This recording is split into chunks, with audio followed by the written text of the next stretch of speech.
It's like, hey, Melvin. Yeah. It's like, that's still fine, man. But you know what was funny? You said earlier, it's like, dude, you guys, I was in anime in high school, and I was kind of, but I wasn't like a full on representer of Yeah. like I just watched the Toonami stuff. Yeah. I mean, that's mostly where I started, of Yeah. course. But I just kept it like, because people call you a freaking nerd for watching anime when you were younger in Yeah, high school. you Now gotta. it's cool. Yeah, now it's Now like, oh, it's it's cool to watch. quirky. Yeah. Now it's cool to like anime. I've been liking anime. Oh yeah, dude. I mean, it's just one of those things where I mean, like I remember one of the funniest interactions I had was I was sitting there and I was doing the FCA, the Yeah. Fellowship Christian Athletes.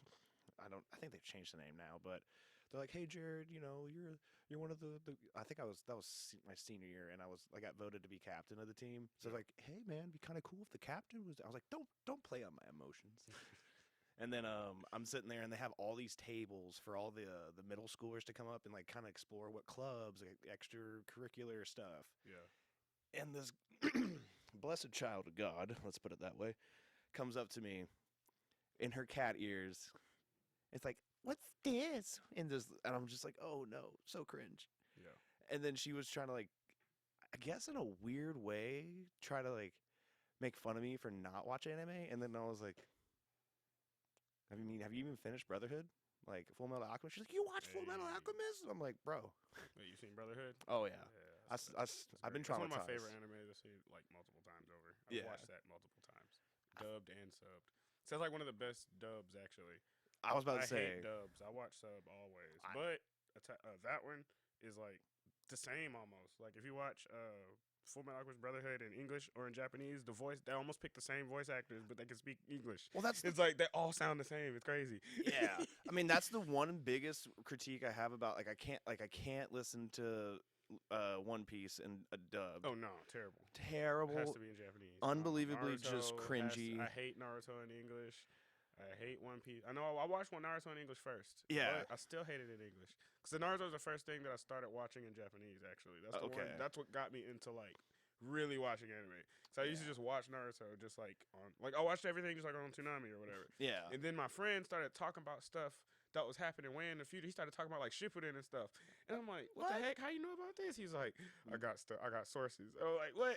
This is, like, way earlier. But then he just started showing us, like, oh, you can watch it in Japan. It's way ahead. And I'm like, oh. And I realized, oh, yeah, that's where they made it. So they got it first. Yeah. Like, Is it me or is your mic turning? It's falling. Yeah, here. Just give that little knob on the top. This one? Yeah, just give it a nice little tight little tug. Use the muscles. There, should be good. Yeah. I gotta get new mic stands and everything. I mean, God, dude, the thing about being a musician, everything eventually breaks down. You gotta always get new mic stands. You gotta get like drummers. Like when I'm doing drums, you always run through sticks. Lord help me if I have to buy one more capo for my guitar because I just leave them on like at gigs. I'll just if you want to find it's the little clamp that you put on the guitar. Oh, yeah. But it was so funny, man. Like there's the one voice that really throws me over is Brooke's American dub voice. See, I don't even know if I've ever heard it. It's not worth it. Trust me. I've never watched that far. Well, One Piece, I started watching it in Japanese, so I don't even. I barely heard the English voices. Yeah, it's just. I mean, dude, like, maybe it is just because I started watching One Piece in subbed. Yeah, that's where I started. And I got hooked. So I never watched it on Toonami because I saw it just looked weird. So yeah. I didn't watch it. I was like, One Piece looked weird. So yeah, especially like that arc with a crocodile where it's like, oh, it's just water. It's like, is it what? What? Yeah. Well, the crocodile arc is fire though. Oh yeah, dude, I can't wait to see the Cross Guild. Like Cross Guild. It's something that's coming up. Oh, see, I'm behind, so it's something he told me about. I'm still in freaking Wano. That's okay, dude. It's like take your time. Trust. Like halfway through Wano. Yeah, because I don't want to catch up. Don't. I binged it so hard. I don't want to catch back up. I hate being weekly. Yeah, because I'm at that point where it's all of a sudden. Sebastian, what are those little character called? Like when they do like the catch ups or the revamps, like those little comico character. What are the little small characters? Chibis. I almost threw my phone through my TV. I was like, it's like, hello kids, we're gonna hash out everything that happened. Basically, it's like it's not even a filler episode. Yeah. It's just, hey, we need some time to animate, so We're gonna replay everything that's happened in this arc. Skip those episodes. Skip all that crap. But when you're week to week, and that's what you're like, all right, let's do this. Let's watch it, and then it's like you see the chibis. That pisses me off. Yeah, that pisses me off. Or like One Piece is not as bad because they hardly have filler or anything like that. Some shows, if you caught Naruto, that was the worst. I was caught up with Naruto like all the way. Like I've been caught up with Naruto since. Yeah. Like I watched it week to week all the way through pretty much. I stopped in the war arc. It keeps falling. It's not on you. It's me. It's like I can fix this. All right, there we go. Should fix it. If not, there we go. We'll figure something out. But yeah, I stopped in the war arc. And had to let it catch. I had to let that freaking stuff catch up because it was just too much. There was literally half of the war arc is filler. Yeah. Like there was literally a few years of filler. Like there were some years of filler. I stopped watching it for years just so I could wait for it to end and then watch it. Yeah, I mean, so I could skip it all. Like that's kind of what my like because in high school and stuff, I watched a couple of the classics, like like we just said, Brotherhood. I watched. Inuyasha was one. See, I never actually watched Inuyasha. For some reason, I never watched it. I don't know why. My personal opinion, looking back, doesn't hold up. I've heard it's good. It's good, but it's like a lot of the nostalgia is what kind of keeps me invested. Yeah. I did see Yu Yu Hakusho. I never watched that either. They're making a new live action version of that. Yeah, I don't trust live actions. The only one I trusted was One Piece. And that's because they had no choice. Yeah, I mean, if they had to, and Oda did it, like the actual creator did it, so and he approved everything. So like he didn't let that was obviously the best live action ever made of an anime ever freaking made. Yeah, and I want them to keep. They want to do it they want to go all the way with it. I don't know how they're gonna do it. I already know the second season's already gonna be crazy. Because when they start adding in all the extra devil fruit powers and stuff, I don't know how they're gonna do that with a budget. But they already had a huge budget for the first one. So yeah, I mean, dude, it's possible, but. You know what's really funny is so there was this guy he played on the football team with me, and his name's Darian. I think I might have told the story before. Big, absolute, genuine person. Just didn't start playing football until junior year, I guess technically. Or he came in at the end of junior year, like the spring training and stuff, where it's like the tryouts or whatever. Dude's 6'7", 6'8", and just. Never lifted a weight in his life. Just kind of was just out there living as a gigantor. It's like, let's play football. And then one of the coaches was like, "Dude, look, I will. You're struggling in my class. This is hypothetical. I don't know this for a fact, but it was impossible to convince him. And then I think what happened was one of the coaches saw that he was reading a manga, and he was like, "Hey, man, don't you want to kind of live that out?" I think and he just started just kept working on him, and then he's like, "Just come out for football, man." So he comes out, ends up actually being pretty good. Just has to get his basics, his fundamentals down. Starting that late. And I just remember we're in a goal line situation on defense, and we're trying to get him all hyped up, and he just lets out this Titan roar, and just looks me dead in the eyes, like, "I watched over 1 million hours of anime," and then gets in his 4-point stance, and I'm just. Looking at the defensive line, and they don't know what to do. I'm like, I think that worked. Yeah, I hyped them up, got them ready. But getting into kind of what you're doing right now, do you ever have you ever channeled any anime Always. I was literally about to get to that. All MMA fighters, all of us are nerds. Everybody loves nerds that can kill you. Yeah, exactly. That's why I love stuff that's why I love doing jiu-jitsu. There's so many different moves you can do, so much different stuff. There's some people are just boring with it. Some people like to do fancy stuff. I like to do fancy stuff. I like to do stuff that got cool names, stuff like it's like a special move. It's like, I'm going to hit you with the... my favorite choke is the Ezekiel choke. Yeah. So it's I love going for that. It's I got a name. I always get to say, I'm going for the Ezekiel. Oh, yeah. It's that's what I do. Well, you're going... Oh, my God. I just... dude, there's so many... I've only just scratched the surface of it. I'm a very novice, especially when it comes to jiu-jitsu. The MMA, the mixed martial arts and stuff. I've seen the course of UFC and things like that. But, the more I've looked into jiu-jitsu alone... Dude, it's like playing chess with your body, basically. And and if you make a wrong move, you don't get your queen stolen. You get an ankle lock or a heel hook, and then you're just like ow ow ow ow ow. Yeah, definitely. Dude, but I mean, you said you have you did a tournament yesterday. Yeah, I just competed yesterday. God, how do you you've been doing it for like 2-3 years now? 2.5. Yeah. I started in May 2021, so May will be 3 years. Man, yeah. What's the like? What's been like? Well, let's back up. Like, what was the like? I've known you like back since high school. We went to church and stuff together. That's how we first met. Yeah. And then saw you again doing personal training and things like that. And then what was the catalyst that said, dude, I'm doing jiu-jitsu. I'm going to try the MMA. What was that moment? Well, just like first of all, I mean, growing up, I always played football. I played football from like 12 all the way through high school. Tried to play in college. I tried to walk on at Valdosta State for football.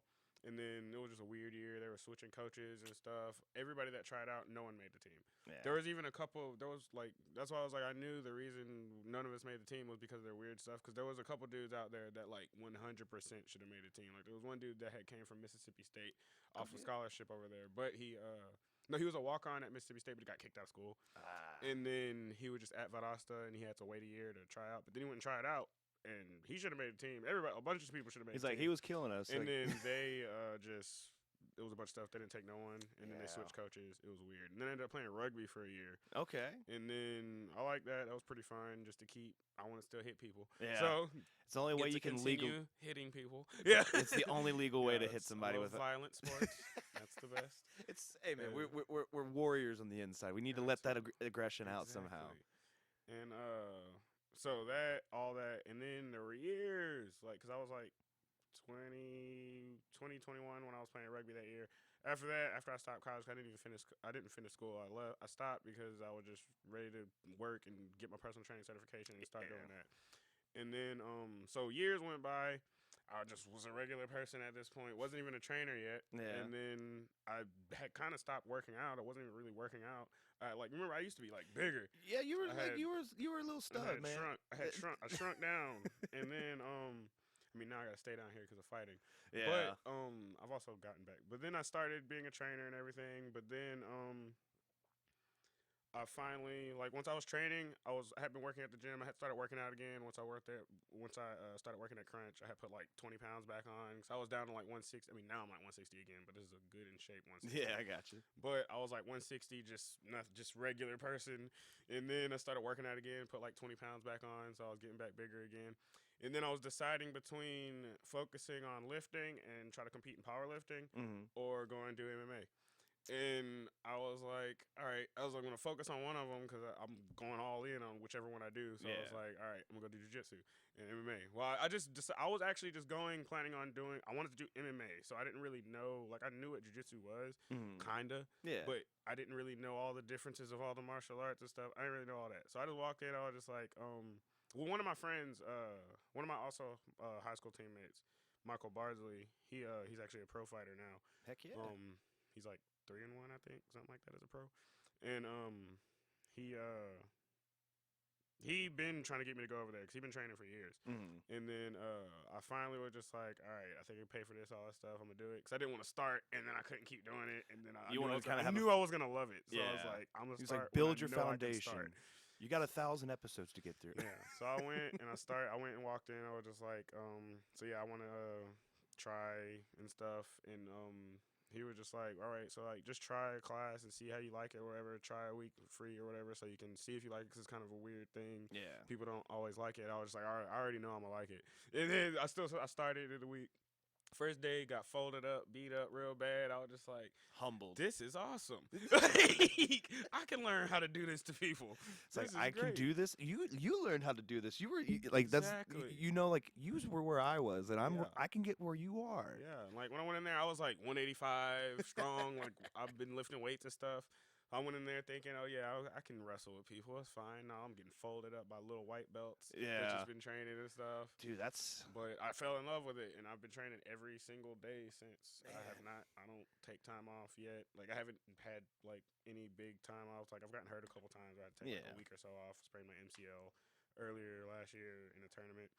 And then I had to take like 2 weeks off, but that's like the longest I've had to take off. Yeah, I mean, dude, that kind of stuff, like the reason I have just an overwhelming amount of respect for the sport in general is just because it is something like everyone that I've ever talked to that's even if it's just jiu-jitsu versus like MMA, it's like whatever like that martial art. I've met a couple kickboxers that they're just like, yeah, dude, this is life. This is it's not a hobby, it's a lifestyle. Like that's the only way I've heard people talk about it. I mean, I feel like so many people have made it such a positive thing because it's like the gym for me, like when me and you reconnected back at the gym and stuff, like I had to get back in it. Yeah.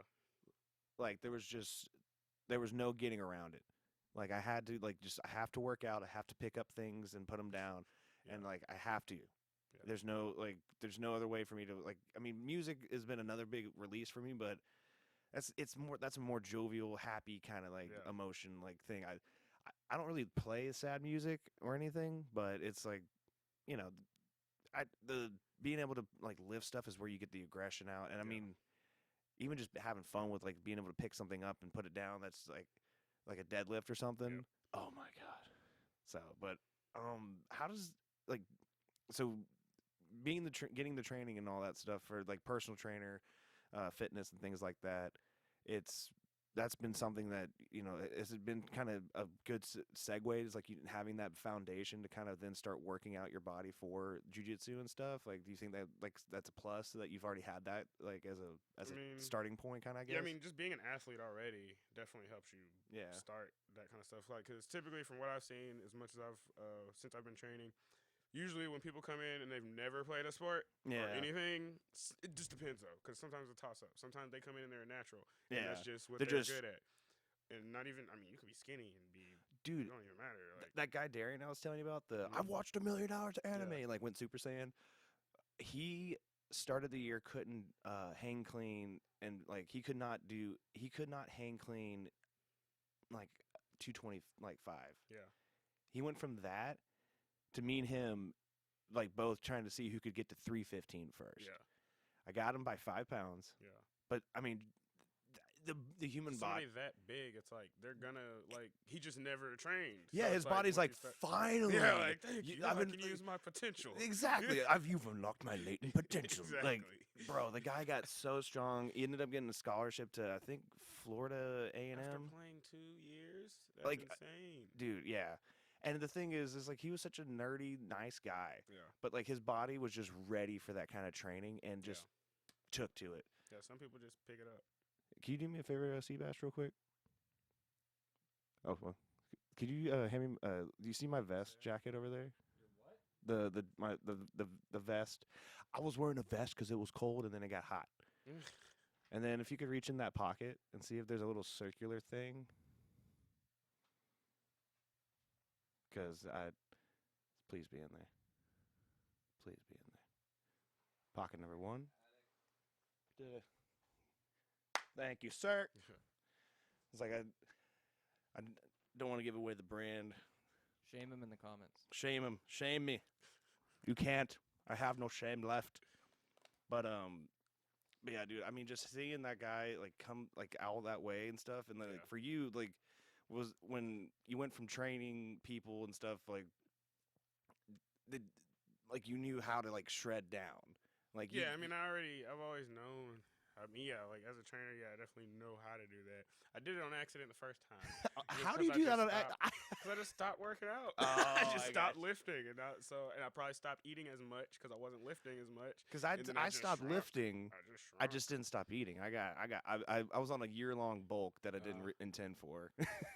I mean, dude, the heaviest I was ever, I think I was 283 or 285. I'm heaviest. Yeah. What about you? Because you were you said 160 right now? Right now I'm 165. I was freaking 230 at one point. Because going into college, after high school, the summer going into college, I was 200 in my last couple years in high school. Yeah. And then after that, going into college, I'm small. I was trying to get bigger, so I played middle linebacker. Yeah. So I got up to 230 over the summer, and then once I got closer to football, I started running and stuff, closer to tryouts, and I got down to 210, 215. That was my in shape weight. That's when we were running probably a 4.7, 4.8 at that, and then I I just see now I forgot what I lost my dang train of thought. Just But I got down to like 210, 215, but then like I stopped working out. After I stopped playing sports, I just stopped working out. yeah. And then grown up life hit me basically working, all that stuff. I had a physical job, like I used to do this job called Assemblers Incorporated, where we went to like Home Depot, Walmart, Academy, build all their bikes, grills, patio furniture, yeah. gazebos, all that So kind that of way stuff. it's ready for the displays. Yeah, like all the displays and stuff. Like I still kind of do that, but I usually I do it like on my own and with my dad. My dad has a company that does that, so I still kind of do that sometimes. But, like going to people's houses and building stuff, like build gazebos and crap at people's houses. It's like, hey, you guys either don't want to do it, or you just want to pay someone to do it. It's like we're here. Well, some of that stuff they couldn't do. Like them gazebos, you can't build that by yourself. I mean, dude, I've been Unless humbled. you really know how to do that crap. I've been I humbled. can build them by myself. That's what I do. I do it. I definitely need at least one other pair of hands. Usually Sebastian's there to help me and go, hey, Jared, that's dumb. Don't do that. Quit trying to use. You can't force that in there. It's like that's not. You are hilarious to see you use power tools. I mean, hey, me and Joey did use a very cheap power tool to drill into brick to mount his TV to his fireplace. We got it done. We just had to push with everything, and like I'm pretty sure we burnt out that drill's motor, but Probably. but I mean, like going into that, like you get into that stuff, and then you have that, you decide to finally go full bore into this, and you're ready for it. Did you like? Do you feel like 160 is like you're comfortable walking around weight, or right now, like it just depends on like, cause so basically I started. I'm just so glad I get to compete and stuff again. Yeah. Like, playing football and stuff growing up. I love playing sports. I love competing and going against Hell people yeah. and stuff. So like I started jiu-jitsu, and I was like 185 at first, and now at jiu-jitsu I don't really like cut weight or anything for a competition. because they have a couple different There's different weight classes. I'm gonna cut weight for that for jiu-jitsu because it's just grappling and it's like Yeah. the height. I mean, it matters, but it's just different styles. Like they can't punch me or kick me, so it's like it doesn't matter how long they are. yeah. But freaking. Then I just started naturally losing weight from doing jiu-jitsu, all the freaking cardio. Understandably, And then yeah. eventually I got down around like 170 or so. But then I started doing fighting. So I've been competing in jiu-jitsu since I started, basically. I competed. My first competition I did 2 months after I started. Mm-hmm. And I've competed a lot in jiu-jitsu. I've only done 2 MMA fights so far. And I did that one. I did my first one back in August and then in October. And then my second one in October. And so now I'm about to actually get my walk around lower. Okay. Because I'm about to fight at 145 next time. I fought at 55 the last 2 fights, but that's just too big for me. Yeah. Because people cut from like far. Yeah, that's what I was about to for say. fights, For like people, pull the mic just a little bit closer to you, just a little bit. Yeah. So for people that don't understand, because I grew up with people that did wrestling and things like that. That was the number one reason I could never do wrestling. It's like, I'm like, bro, and the coach was like, no, dude, don't worry. You don't have to cut any weight. We're going to make you a heavyweight. And then I kind of learned that at heavyweight, it was a very unlimited heavyweight. Oh, yeah. Because once you get to heavyweight, it's like, it's just this weight and up. Yeah, so it's like you could run into someone giant. It's like, oh, look, Tyson Fury is here to like wrestle me. And he's got like a whole other me, like of height. Like, I was just like, nah, man, like, I'm not going to be into that. But like, do you feel like getting... Like what I've always thought about is when you cut weight, the mentality is that you're gonna have less meat on you, so you're gonna be lighter, more agile, maybe have better cardio. It's just so I can fight someone smaller. Basically, to me, it's not even better cardio because like literally the weight cut is not even a real like it's a water weight. Like literally the last fight I fought, I weighed in at 155 I think or 156. So we have like 2 pound allowance. Yeah, I weighed in at like 156 I think. And then back in the cage, I was like 165 again. The next day, I was 165 again. Yeah. So like closer to 160. Like I still had my regular. Like right now, I'm gonna get my walk around weight probably to like right under 160, so I can just be closer. And then when it gets close to the week, I'm just gonna like cut that weight. Like I cut when I weighed in at 155. I think I was 163 that morning to go weigh in. I went and sat in the sauna for a few hours, then I lost 8 pounds, and then boom, I stepped on the scale, boom. So the next day back to the same weight, back to your normal. Yeah, weight. because it's like you said, it's just water weight. It's so insane how you can just like you don't realize until like I've never had to cut weight, but like going in the saunas and stuff and trying to like kind of just get more lean. Yeah, like you just realize how much water weight is on you. Yeah, tons. And then I mean, like going into your, you said you've had 2 fights under your belt now so far. Yeah. What's how that like? Let's go into that a little bit. So the first fight I really should have won. I dominated the whole fight. First 2 rounds, I completely dominated. He was more of a striker. I'm a grappler. I'm Fair, not yeah. really a striker. I mean, I do strike, of course. I do Muay Thai, kickboxing, but not as much as I do jiu-jitsu. I feel that. So basically, we were going. I was actually striking with him just fine. He would take me down, and then I would just be fine with it because, like, great, It's now like- we're on the ground. We're at my house. All So right, come basically, on. 2 different times. There was first round and second round. I had rear naked chokes on him. Should have finished. Didn't finish him. Third round came. I came out. Still was out. I was even out striking him. Third round, and then he caught me with a right hook, and I stumbled. I didn't even fall. I stumbled, slipped on the mat, which made it look worse. And then I still had my hands up. I got my hands back up. But then the ref came and stopped it. I was pissed. The crowd was pissed. My coach was pissed. It's like, bro. Everybody was pissed. Yeah.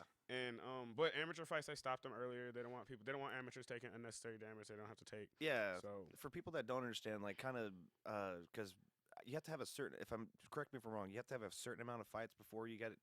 You have to take the headgear off, or like? well, okay. So with MMA, there's no headgear, Mhm. but the first 3 fights in Georgia, the laws are different in different states. Yeah. But in Georgia, first 3 fights is regular amateur, so you got to wear shin guards, and you can't ground and pound, so you can't punch to the head on the ground. I mean, Only that makes sense. No, only body shots, no head on the ground. But after 3 fights, which I have one more fight after that, you go to advanced amateur, and then you know shin guards, and you can do ground and pound. It's- yeah, so you can. It's punch kind of it. like a stepping. Like, Yeah. man. I mean, I feel like that is a smart thing because I feel like there's a lot of people like just kind of like looking into this, trying to Mhm. figure out exactly what like trying to prepare for this. I guess is Yeah. like I see all those different like levels, and so like you said you're one more from advanced amateur. Yeah, one more from advanced amateur. Like some people actually hate those rules where there's no ground and pound in the first 3 fights because it makes it way more advantageous for the grappler. Yeah. The people that can grapple, the grappler is way more advanced. Once we get on the ground, I don't have to worry about you punching me in the face. I could just do regular jujitsu and Yeah. grapple you. But if they can punch you in the face, there's certain stuff you can't do. Yeah. Like in my last fight that I actually won, I won by decision. We won all 3 rounds, but I just dominated on the ground the whole time. Yeah. He almost knocked me out in the first round. Is that the one you're saying he like? Or no, that was someone else. You said that kind of slammed you, or how that like how the Oh no, that was just in training. Oh. That was just my coach in training. That was one of my coaches in training. Nah, coach was in a bad mood people that day. at my level can't do me like that. Yeah. No, that was a coach. That was my coach that threw me through the ground. He, But, the way you described it, he's like he threw me into the earth. Yeah, he threw me through the earth. Yeah. So I mean, because like that's like I mean, the progression makes sense, but some people might, like you said, some people have some arguments about it because it favors the grappler. Yeah, some people don't like it. I liked it. I was fine with it because I didn't grow up fighting. I Mhm. didn't grow up getting into fights. I couldn't fight until I trained. Yeah. Like I was not somebody that would say that they could fight. I Yeah. would have not wanted it. Like if I got in a fight on the street, even before, I still would have wanted to grapple him. I would Yeah. have took him to the ground. Just all of a But, sudden you start scooting like, at him. Even now, I don't like freaking striking. Like I'm not a big striker at all. Like I don't. It's Yeah. something I'm still getting used to. Because they still use the 3-ounce gloves for the. little. I think we use for. I think it's 6 for 6, yeah. amateur. I think they're small. I think they're like 4 when you get to pro, Mhm. 4 ounce. But it's still those little MMA gloves. Though. Yeah. Because I mean, like, dude, like I was one of those like naive, ignorant, just I'm strong. It's like, dude, That was me before I walked into the jiu-jitsu gym. bro, and I Got mean, even, ragdolled. and even seeing like the strikers, like. Yeah, even that. I mean, when like, because there's like, I don't know about your Instagram feed or your TikTok feed, but thanks to my buddy Jaden, thank you, Jaden, thank you for sending me all the horrible, just like violent things that like. He's like, hey man, check this out. I'm like, it's like 9 o'clock in the morning. I don't want to see someone die, but it's like some fights and stuff that you'll see. Like Yeah. it's always some overly aggro dude, and then it's like a smaller guy, which I love seeing the small guy Yeah. just slip. Bop. Well, yeah, if it's somebody that can actually fight. Yeah, because most people on the street cannot fight. Yeah. Most people can't fight. I mean, dude, how many people like throw that? Like the people that think like I did, like, oh yeah, I'm just strong. I'll figure it out. No, you will not. Nope. Like it's Because there's so many people that will come into the gym, and I just competed against this dude that was jacked yesterday. yeah. And I whooped his behind. I was literally looking at him like, dang, this dude's swole. It's like, but but then when we started grappling, I was like, okay, I'm good. Yeah. I dominated. I won like 13-0. I mean, I like playing in like the bars and stuff. I try to have a sense because you got to watch the crowd. You got to make sure because I mean, like you said, your dad's a musician and he's in stuff like that.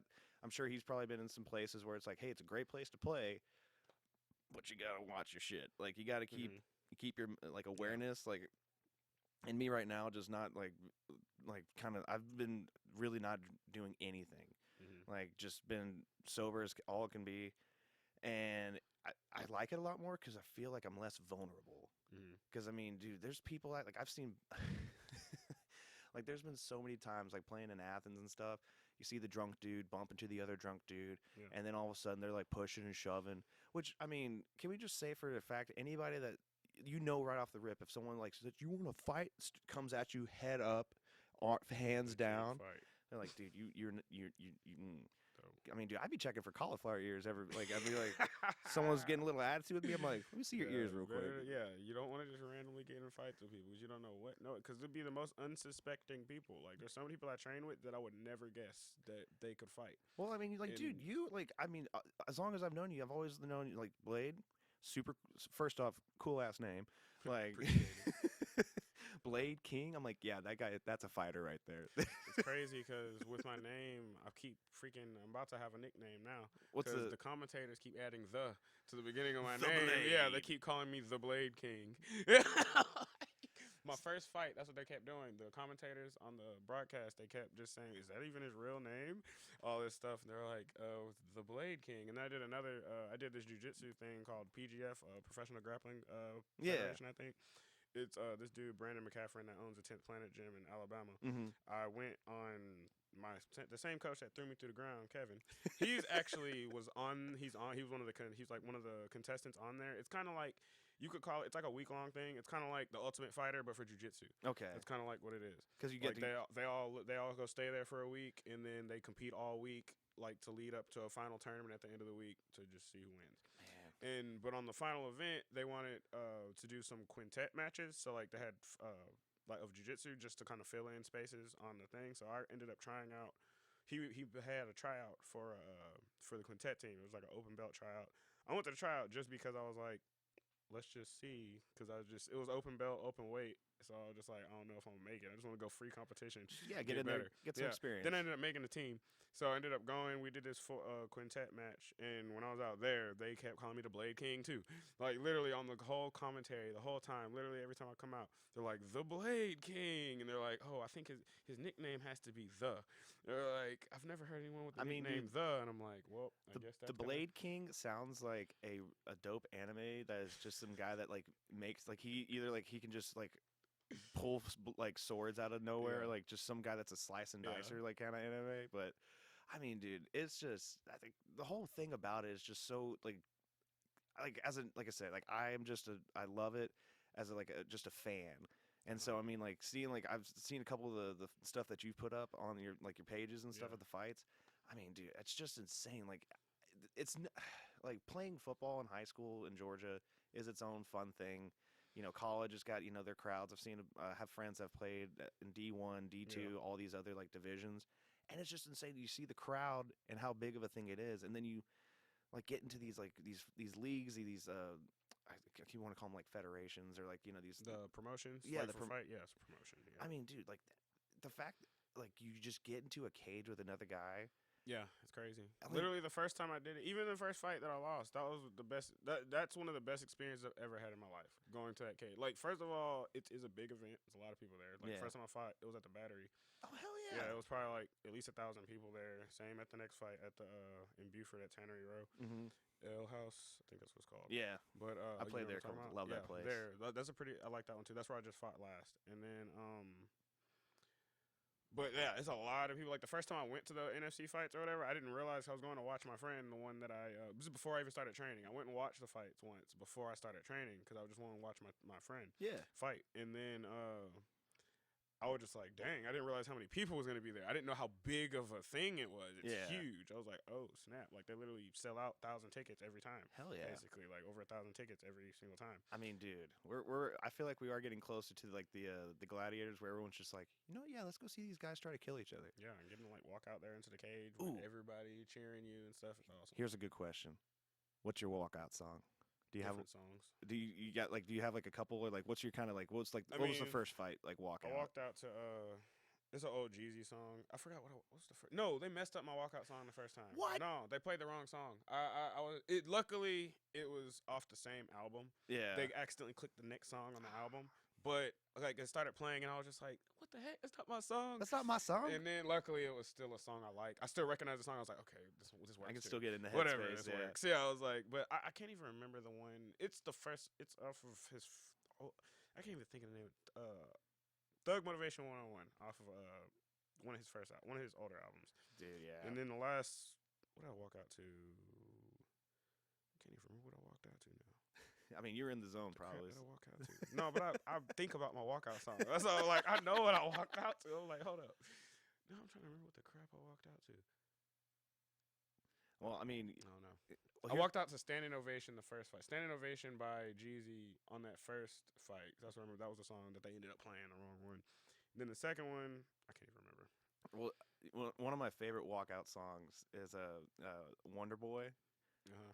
Like he walks out to, because there was not intentional. Like he got the nickname Wonder Boy and stuff, and then he walks out to Tenacious D made a song called Wonder Boy, and I love seeing like the collabs and stuff. Like every time he fights, like Jack Black, Kyle Gass, the guys of Tenacious D, they always are promoting it, and just seeing like Jack Black in the back, just. You know, he's a kind of a portly, fun gentleman. Yeah. And he's just in there with these jack dudes, and he's just like, oh my god, like that kind of stuff. Hilarious. I mean, you know, it'd be really funny. Here's another good question: would you ever walk out to an anime opener? I've definitely thought about it. I've definitely thought about it. I gotta make sure I win if I do that though. That's definitely gonna happen eventually. One day I will walk out to an anime. Probably not an opener. It's gonna be like a villain theme or something like that. Like a Like I like to come out to something intimidating sound. Hell like, yeah! I always play aggressive music when I come out. Dude, like, I would always something like I could if I was gonna do something like that, I would probably pick maybe like one of the not the first Attack on Titan, like the second or the metal version, like Sebastian, help me out here. You know, season 2's opener for Attack on Titan, where it's like the metal version, like it's like I don't remember. By the time the second season comes around, I'm not even watching the opener no more. So I skip. Yeah. I'm already skipping. Even though Attack on Titan has one of the best openings, though. Dude. I do like Attack on Titan's opening. I mean, I would love to do even like the one for Demon Slayer. Yeah. The first season Demon Slayer opening. Like I heard that I was like, dude, this song goes so hard, and I'm like, it was one of the few animes. I'm like, all right, I'm gonna let it kind of roll because I do like this song. Yeah. But I mean, God, imagine just like some dude coming out to. I've seen it though. I've seen people come out to. I know a dude came out to. What did he come out to? I think it was a Dragon Ball Super theme or something like that. But he came out to like something. He came out to something Dragon Ball Z. I can't remember what it was though. Oh my God! But he came out to some Dragon Ball Z song. Dude, Yeah. that. People have walked out to Bleach songs as well. Yeah. People walking out to all kinds of stuff. Someone walks out to rumbling. That walk one out you to were talking Dane. about? Nah, there. Walk out to the Akatsuki theme. The Akatsuki thing would be so, especially for like, because does it depend on the record for who walks out first, or is it just kind of like a coin toss? I think it just depends on which corner you're in. I'm not sure. I've Okay. always walked out second. Both of my fights, I walked out second. I don't know. I would like to walk out second. Yeah. Just because if you're standing in the cage and someone picks a way cooler song, you're like, fuck, I should have gone with that. No, actually, my first fight, I was I heard no, I don't think I heard it while we were because he walked out first, I think. But then when I heard it on the broadcast, I was like, dang, I like his walkout song. My opponent's I was like, dang, he put me on a new album. Oh, I went dude. back and looked. He had walked out to a Joey Badass song that I just somehow never heard. Yeah. And I went back and I was like, oh snap, I like that song. Dude, But yeah, I that's just what happened. imagine like a guy like a Brock Lesnar walking out to like the anime, like the original One Piece opener. You're just like, that is a little intimidating because the song is like, you look way too like aggressive for this like This friendly sounding song. yeah. I mean, dude, like, cause I do like the thing about music is like like I've done a couple of things where it's like you make the background music or like they call it like the Foley, where you make all the sound effects and you try to like make a scene for like an animated like sequence. Yeah. And it's just like it's until you like take like you see a scene, you take all the music out of it, and it's just or It's weird with no it's music. so weird. I noticed one time when I was in when I was in college, I had took a class. It was like one of the perspective classes, like one of the extra classes you could take. Yeah. It was like music and film. I took it Mhm. because it was gonna be easy. Plus, it sounded kind of interesting. Yeah. But it really made you realize like the the music and stuff, because it's like we would actually like watch movies almost the whole time in the freaking class. It was awesome. Yeah. But like it would be they would just be taught. We would have to think about the music and stuff, and it made me really think about like there's literally music playing the entire movie. There's never not music playing on most on most shows. It or movies sets and that stuff. mood. It's like if it's just silent, it might be for a reason. And it's just gonna be for a second, and you notice when it's silent. It's hard to even notice the music in the background sometimes because it's just like subtly there. Well, like you talk about like Naruto, like you're about to have a heartbeat moment when you hear that flute coming in. Oh yeah, like Naruto has some of the best like music in the show, especially it has the saddest song ever. I think it's Sadness and Sorrow. I think that's the name of the song. Yes, yes. I was like, nailed that title. Like, yeah, I do believe it. The saddest song ever. Dude, it's just such a thing. And I mean, like, I know like baseball players, like a lot of them, they'll change up their walkout songs for like when they're coming to home plate to hit. And I mean, there was this, oh God, he played for a couple different people, but I remember I was at the Braves Stadium, and he's a big old porty, like just looks like he throws down some food, and he's just like he could have been the Wendy's commercial. Where's the beef? In that beef. He's got all the beef. And he walked out to some hilarious song, like I want to say it was maybe like Barbie Girl or something like that. Like he later came out and say he lost a bet. Yeah. So he had to walk out to Barbie Girl or something. It wasn't Barbie Girl, but it was something on that level. And then he just hits a freaking like two-run homer. I'm like, there was one dude earlier. I did this thing called it was earlier. I think it was last January. Yeah, last January I did this thing called Fight to Win. It was like a jiu-jitsu match, but it was like basically like set up like MMA fights. It was like it's like a fight card of just jiu-jitsu fights. So like one match at a time. Everybody's watching that one match. I did that. I think it was the first guy or one of the first guys that walked out. Their walkout song. They came out to the Pokemon theme song. I wanna be exactly. Very best. Everybody was hyped, and it was like it was heavyweights too. It was heavyweights too. The big boys know. Dudes. They get it, man. It was like, hilarious. Everybody was laughing. Everybody was like, "Yeah." Dude, I mean, I feel like because have you seen? He came out all hype. You have to. How awesome. could you not? Or like the Power Rangers theme song. Yeah, Like, see, that would be awesome. Like, dude, those kind of things. But I mean, like, there's something about the music Man, part might of have it. to walk out to that one day. Mighty More from Power Rangers, Dude. It just all of a sudden you go to like a cell like transformation, and now you're like, hello. Yeah. One of the funny parts about like, are you like one of those guys that you like your mental like preparedness? Is that something like is that something that you've always had, or has there like been a methodology to behind like how you mentally prepare to it? Not really a method, but I still have the same. I usually get in the same kind of zone that I did playing football. I mean, it's always the same. I'm just focused, like. It'd be hard for me to completely because even football games, I'm still joking around and stuff before the game starts. Try to stay loose. Literally yesterday at the tournament, I was literally talking to my opponents, laughing before we competed against each other because we was all staring like they had us in the bullpen. I like that. It's just like, yeah. I feel like that's something that, like football, like it's like you don't really get that kind of. It depends. Like high school football, we didn't really have it. It wasn't until like after the game we maybe all got into the middle of the field and prayed or something like that, or like had the little where you walk and like shake hands, like that kind of thing's fine. But it's still not as friendly with football. Other sports aren't as friendly. Like honestly, what I've seen with like jiu-jitsu, the jiu-jitsu community is very friendly. Like no one's no one's angry at each other. Like when we could like football, there's so many like you could get in a fight after a football game. Yeah. Like literally when I was in college, we had a fight with an intramural flag football game. There was a whole brawl. Jesus, what happened? So literally, this was like my freshman year at Valdosta. I was playing. We had like like they have intramural sports. Yeah. You can play like you can make your teams and have like a league within it. We were doing like the league that was the dorms. We had to make a team off of our dorms. Yeah. And so we had our team that was from our dorm or whatever. It was mostly like freshmen and stuff, but it ended up being super competitive because everybody played football. All the people all the teams, we were all just came off of high school football the year before. Still had so that. it was super competitive. Like literally, I went out. We were like trying to figure out who was gonna be like. We were just trying to see who was gonna actually play on the team. Like we had a little meeting like to go out and just try to practice or whatever. we scared away all the casual people. The They were casuals. just trying to come have fun, and we're out there serious. We all got cleats on. We're all we're running drills, trying to see who can actually throw the best to be the quarterback, who can actually kill. Like we're like, you're not about to play if you're not good. Yeah, it's like, that's hey, literally sorry, how we was man. acting. Yeah. Yeah. And so basically, there was just one of the other freshman dorms. We used to always like scrimmage with them, just like before we would just like run scrimmages and stuff before we would go. But we was always talking crap. It was because of crap talk. So it was like everybody talking shit and stuff. And then so we would always do that. It kind of led up to it because we was having arguments and stuff in our little scrimmages and stuff. Then we had an actual game against them. We were already like beating other teams. We were like probably two of the best teams in the little league. Yeah. And so we went against each other. Our girls went against them first, and then and our girls were fine.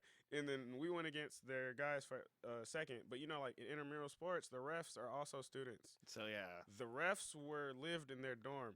So first of all, our girls was smashing them, kept running long touchdowns, like because they had this one girl that played soccer for like all her life, so she was just a super athlete. Just She had just them get the wheels. ball gone, breaking everybody's ankles, gone. Oh, And it was hell like her yeah. and one other girl on the team. They just broke everybody's ankles and be gone. It was like the whole team. But the ref kept throwing flags every time they scored, no matter what. They would just be like flag guarding, you know, like. But it's like clearly. It's like Same she's got thing. her both hands on the ball. How's she guarding the flag? So we all pissed. They ended up losing because of the refs and stuff. Then we went against them. We was all right. We about to make this up. We see how this is. So all we right. was playing. They kept doing the same thing to us. We would break away long touchdowns. Every big run we got, they kept throwing flags, flag guarding, to the point to where our quarterback he would run with the ball up in the air like this. So like I'm not flag guarding. There's no way. It's my hands in the air. So he was sprinting with the ball in his hand, still juking people out and stuff. Ball in the air. That's 'cause he was whooping 'em. hilarious. Came down to the end. We still were close the whole game, even with them cheating with the refs. Yeah. End of the game, they beat us with a trick play. They did a cool trick play and freaking took it to the house and won. I could already feel the tension, the heat. You're like, Everybody was pissed. I could already tell. They were talking crap. Our people was pissed. I could already tell.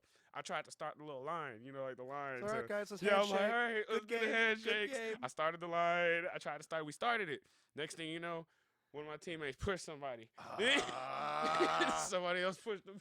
And then next thing you know, everybody stormed the field. Like people, no, but the thing about this was, yeah, it was intramural flag football, but we made it such a big deal. Yeah. It was hilarious. We basically we had a whole crowd there. Like hardly anybody used to go watch those dang intramural games. Our whole dorm came to watch us. Yeah. Their whole dorm was there watching them because we had Oh, already but- made it such a big deal. Yeah. We had our RA there as an owner. He was in a suit. We had him in a suit and a hat so he could be like our owner, like a team owner. Yeah. Hell We yeah. had coaches. Like we literally had designated coaches that didn't play. We had coaches. We had an owner. Like every team didn't even do that. They would just be Yeah. playing and they're just all making their plays and Like stuff. you guys, like we're we gonna take this. we did it legit, and we didn't even play it like flag football. We played it like regular football. Yeah. With flag, flag football. They do all kind of weird, crazy plays. I don't know if you Yeah. ever played flag, like Yeah. and seen like serious flag football, because they do all kind of weird plays because the rules are a little bit different. Like you can sprint towards the line before it starts. Oh, and you kind of can like yeah. have like two quarterbacks, weird stuff like that. We played regular offenses, and we was beating people with regular football offenses. We was playing like regular 7-on-7 offenses. That just shows you the amount of athleticism you guys had. Yeah, Like, because we were all football players. And Yeah. it was like we're good. And Stick to then, what you know. It's yeah, like- we were like we don't know nothing about these weird flag football rules. Oh We would play against the other teams that they're doing the weird stuff, and we just had to deal with it. But we were doing real football. But then literally, like I said, the brawl happened. We got all kicked out of the dang. Both of our teams got like banned from intramural sports like- for a year. He's like, guys, you gotta cool off a I little was bit. just like, dang. And then I think that night they had made everybody go back to their dorms and locked us down and stuff. And I mean, it was crazy. The police had came because everybody was fighting. The police had to come and stuff. It was crazy. bro. I mean, Over a flag football game. People was calling it the flag foot brawl. dude, for the love of God, it's like I get it, All but it's over like. some flag football. But That's the difference. there's something to be said about like you want to make if you're going like there's something about when you invest like emotionally into something like that where you're like let's do it like you Yeah, said you 'cause had we was the taking owners. it seriously. Yeah. Like, what? We was having fun. Like We practiced. We had practices throughout the Oh, week. but, hey man, didn't see you at practice. I saw. Basically, we had practices. It was crazy. Oh man, that's hilarious. Because I mean, like We had a playbook. I love it. Actually, on paper written. It's like no, we're gonna run the alley oop with the cross. We had plays. It was awesome. Bro, I mean, I remember it's just one of those things where like the one I remember in high school we did the powder puff game where it's the Yeah. cheerleaders and stuff. Yeah. And man, like there were some girls out there that were not playing around. Like it's like this one girl, she just like kind of like ducked her shoulder a little bit. I was like, hey Tiffany, you just almost knocked that girl out. She's like, shouldn't get on the field. I was like, damn girl. When I was in high school on my team in Georgia Forest, they used to do the powder puff game. It would be the cheerleaders versus the moms. Oh versus all God, their moms. that's Or hilarious. in the it would be some of the like whoever all the moms they could get. So whatever football moms or cheerleader moms that they could get to play against the cheerleaders. I remember one of the moms trucked one of the girls, ran her flat over. God dang, mama, it's flag. it's like it's okay. No, It's we cool. was hyped though. Oh yeah. I mean, because there's something like I would never be that guy that just encourages it, but it's like obviously once you get to the point where it's like, because me, I mean, the thing that sucks about like, because my living now comes from music, Yeah. so I mean, like, I mean, if I get into any kind of skirmish, I'm kicking, I'm throwing elbows, like I mean, because dude, you know how some people, like we were saying earlier, they think they can fight. Yeah. Try to throw a punch and like actually like take your hand and then like, okay, first off, do you know how to like make an actual fist? Are you gonna tuck your thumb in there and like tear your I that? don't even understand why people would do that. Right? Like they But just apparently, making a fist technically isn't natural. Like, Yeah. Because punching isn't natural for humans. Technically, Yeah. grappling is more natural. yeah. It's like let me but grab you, squeeze Even you. though for some reason everybody likes striking, everybody likes to punch. I think it's because we a Plus, you lot. hurt your own hands punching. Yeah, You I break mean, your hands. I had a friend like. That's why I ain't doing no bare knuckle. Dude, that's a whole other thing too, man. Like Nah, I was gonna maybe. ask about that. Is like, did you ever think about like, I mean, I've thought. The only possibility I would do it is I'll do bare knuckle MMA. I wouldn't do bare knuckle boxing yeah? because I don't like boxing. But I would do bare knuckle MMA maybe because they pay a lot. Hey, that's what I. Was, And then it's MMA, so I can still grapple. it's like, dude, because I mean, like, I just like, I've just seen so many videos just from like where people.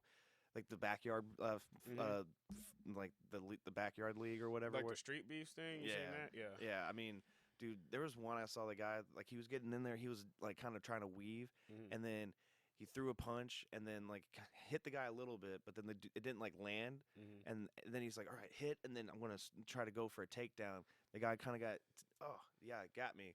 And then he just saw the dude going and just pulled his knee up, and the Yeah. dude ran head straight into his knee and just Yep, see, crumpled. that's other stuff you gotta worry about too. With Yeah, I mean, because I mean, I definitely agree with like I think I think the reason I can only speak from like my own like point of view is I grew up watching a lot of boxing, the Floyd Mayweather, the Pacquiao, Canelo, like all those guys, like watching those fights and stuff. Boxing for a little while back there was kind of the main thing. It was like right there. UFC was still kind of on the up and yeah, up. it's starting to get bigger now. I mean, dude, and God, even just seeing the bare knuckle stuff, I'm just like, it's nothing but respect. But I mean, I have a couple teammates that do bare knuckle. They actually had the BKFC, which is like the big bare knuckle Mhm. league. They held tryouts at my gym, mhm. and I was there just to watch. Like I just wanted to see what was up, and they kept trying to convince me to come. I'm like, no, It's like, not no, doing bare knuckle. Get that out of here. But technically, actually, bare knuckle is actually safer.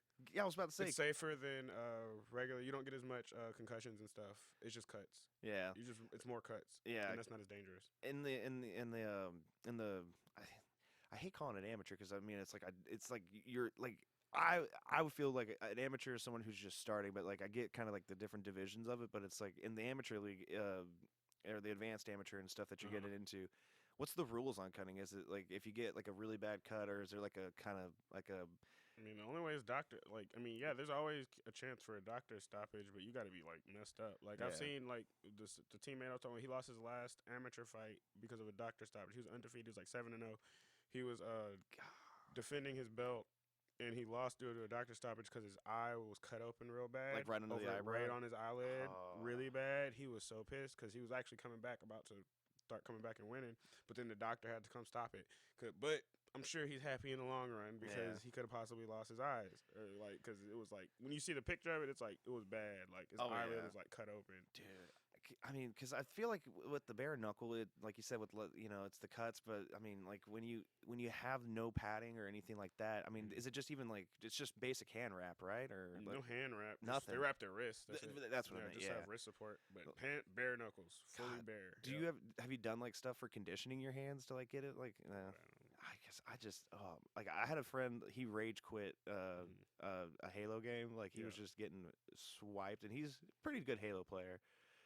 But I remember we were just playing, and he's like just absolutely raging, and he loses, throws his controller down, and he goes to punch a hole in the wall, Yeah. hits a stud. And I was like, dude, did you just break your hand? Dude, I'm obviously a human face versus a stud in the wall, but I mean, even just bone on bone, just trying to like you said, it makes much more sense to grapple than it does to try to beat someone with your own body. Personally, that's why I like grappling. I don't like striking. I do striking as needed. Like I said, like the last fight I had, dude almost knocked me out in the first round. After that, because he caught me right as soon as the fight started. He probably watched my last fight and knew I was a good grappler. As soon as the fight started, he ran across the cage. Like, he didn't want to touch gloves or nothing. He ran across the cage and then just started swinging. He threw a couple jabs. As soon as he connected on one, he just started exploding out. Like, and then I was rocked. I was dizzy, rocked. I was just thinking about my first fight. Like, don't let him stop it. I just grabbed him. I was like, just grab him. I just grabbed him, ran him across the cage, took him down. And the next 2 rounds, and I kept him on the ground from there. I just kept I was trying to get subs, but I couldn't finish him. Then the next 2 rounds, I literally came out and just quickly just took him down immediately. I didn't even let him do all that punching. Yeah, it's like, no, we're not having 1-2 double leg. Just take him down. That's my combo. 1-2 double leg. So, like you were saying, like you definitely like trying to do some of the like the really cool named like submissions and stuff like that. Because you said blue belt. Yeah, I'm a blue belt. Blue belt, like the first belt past white belt. Yeah, and for some people, technically a beginner. Yeah, I mean, you could kill me, so.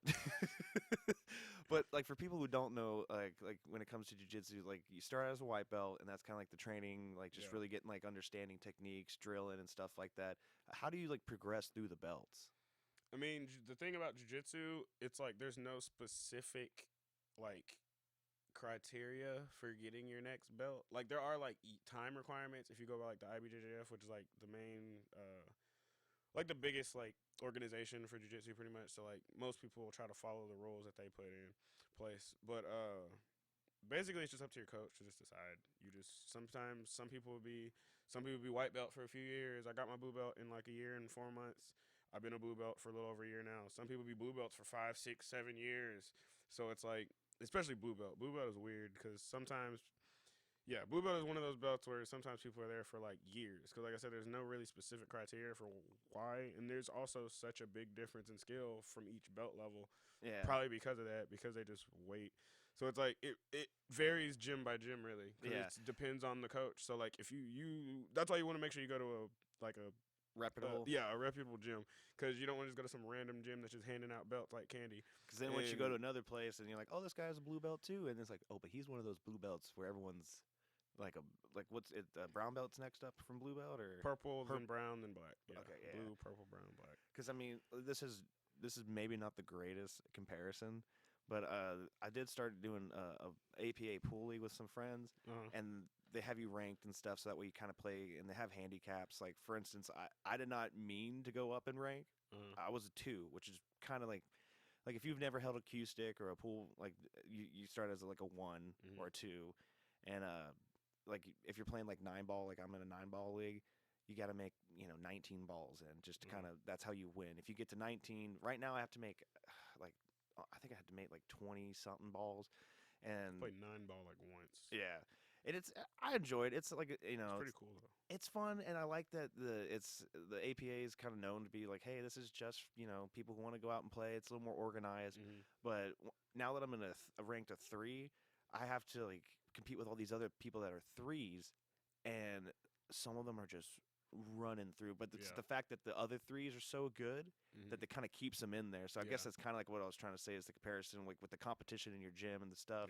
It's like, if you're a white belt and you're tearing through, all the other white belts will bump you up or something like that. And then like for me, I'm just sitting there as like a 3 in the pool league, just getting smoked, and I'm like, I'm never gonna get past this. No, it happens. Like when I first, that's basically like when you go up the next, like literally like as a white belt, you think you're getting good, you start getting good, but people go easy on you. Because they're like, when hey, man. People go easy on you. They don't want you to quit. And you might think, you'll get to the point, like, by the time I was, like, at the end of my white belt, got to the point where I was, like, I'm able to, like, roll with somebody. Like, there was people that I thought I could, like, kind of go with back and forth.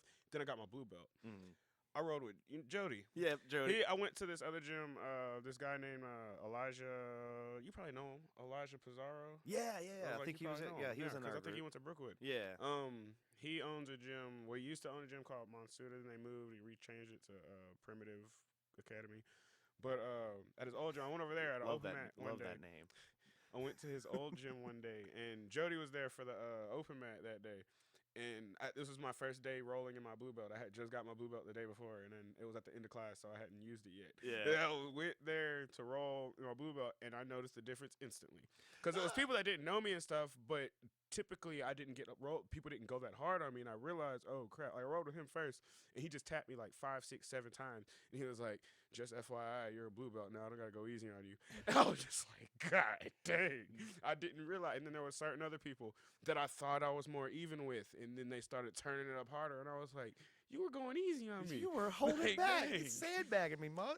And then you feel like, oh crap, am I even a blue belt? And then you like work your way into it. Like now, I feel like I'm a legitimate blue belt. Like I can go against blue belts. I've even competed against higher level, like purple and brown belts at this point. Yeah. Because that was the PGF thing I did. I told you that it was like open belt, open weight. We had to go against a team that brought 3 black belts and 2 purple belts. One of the purple belts been training for like 15 years. Jesus. So he's not really a purple belt. Sandbagging purple belt.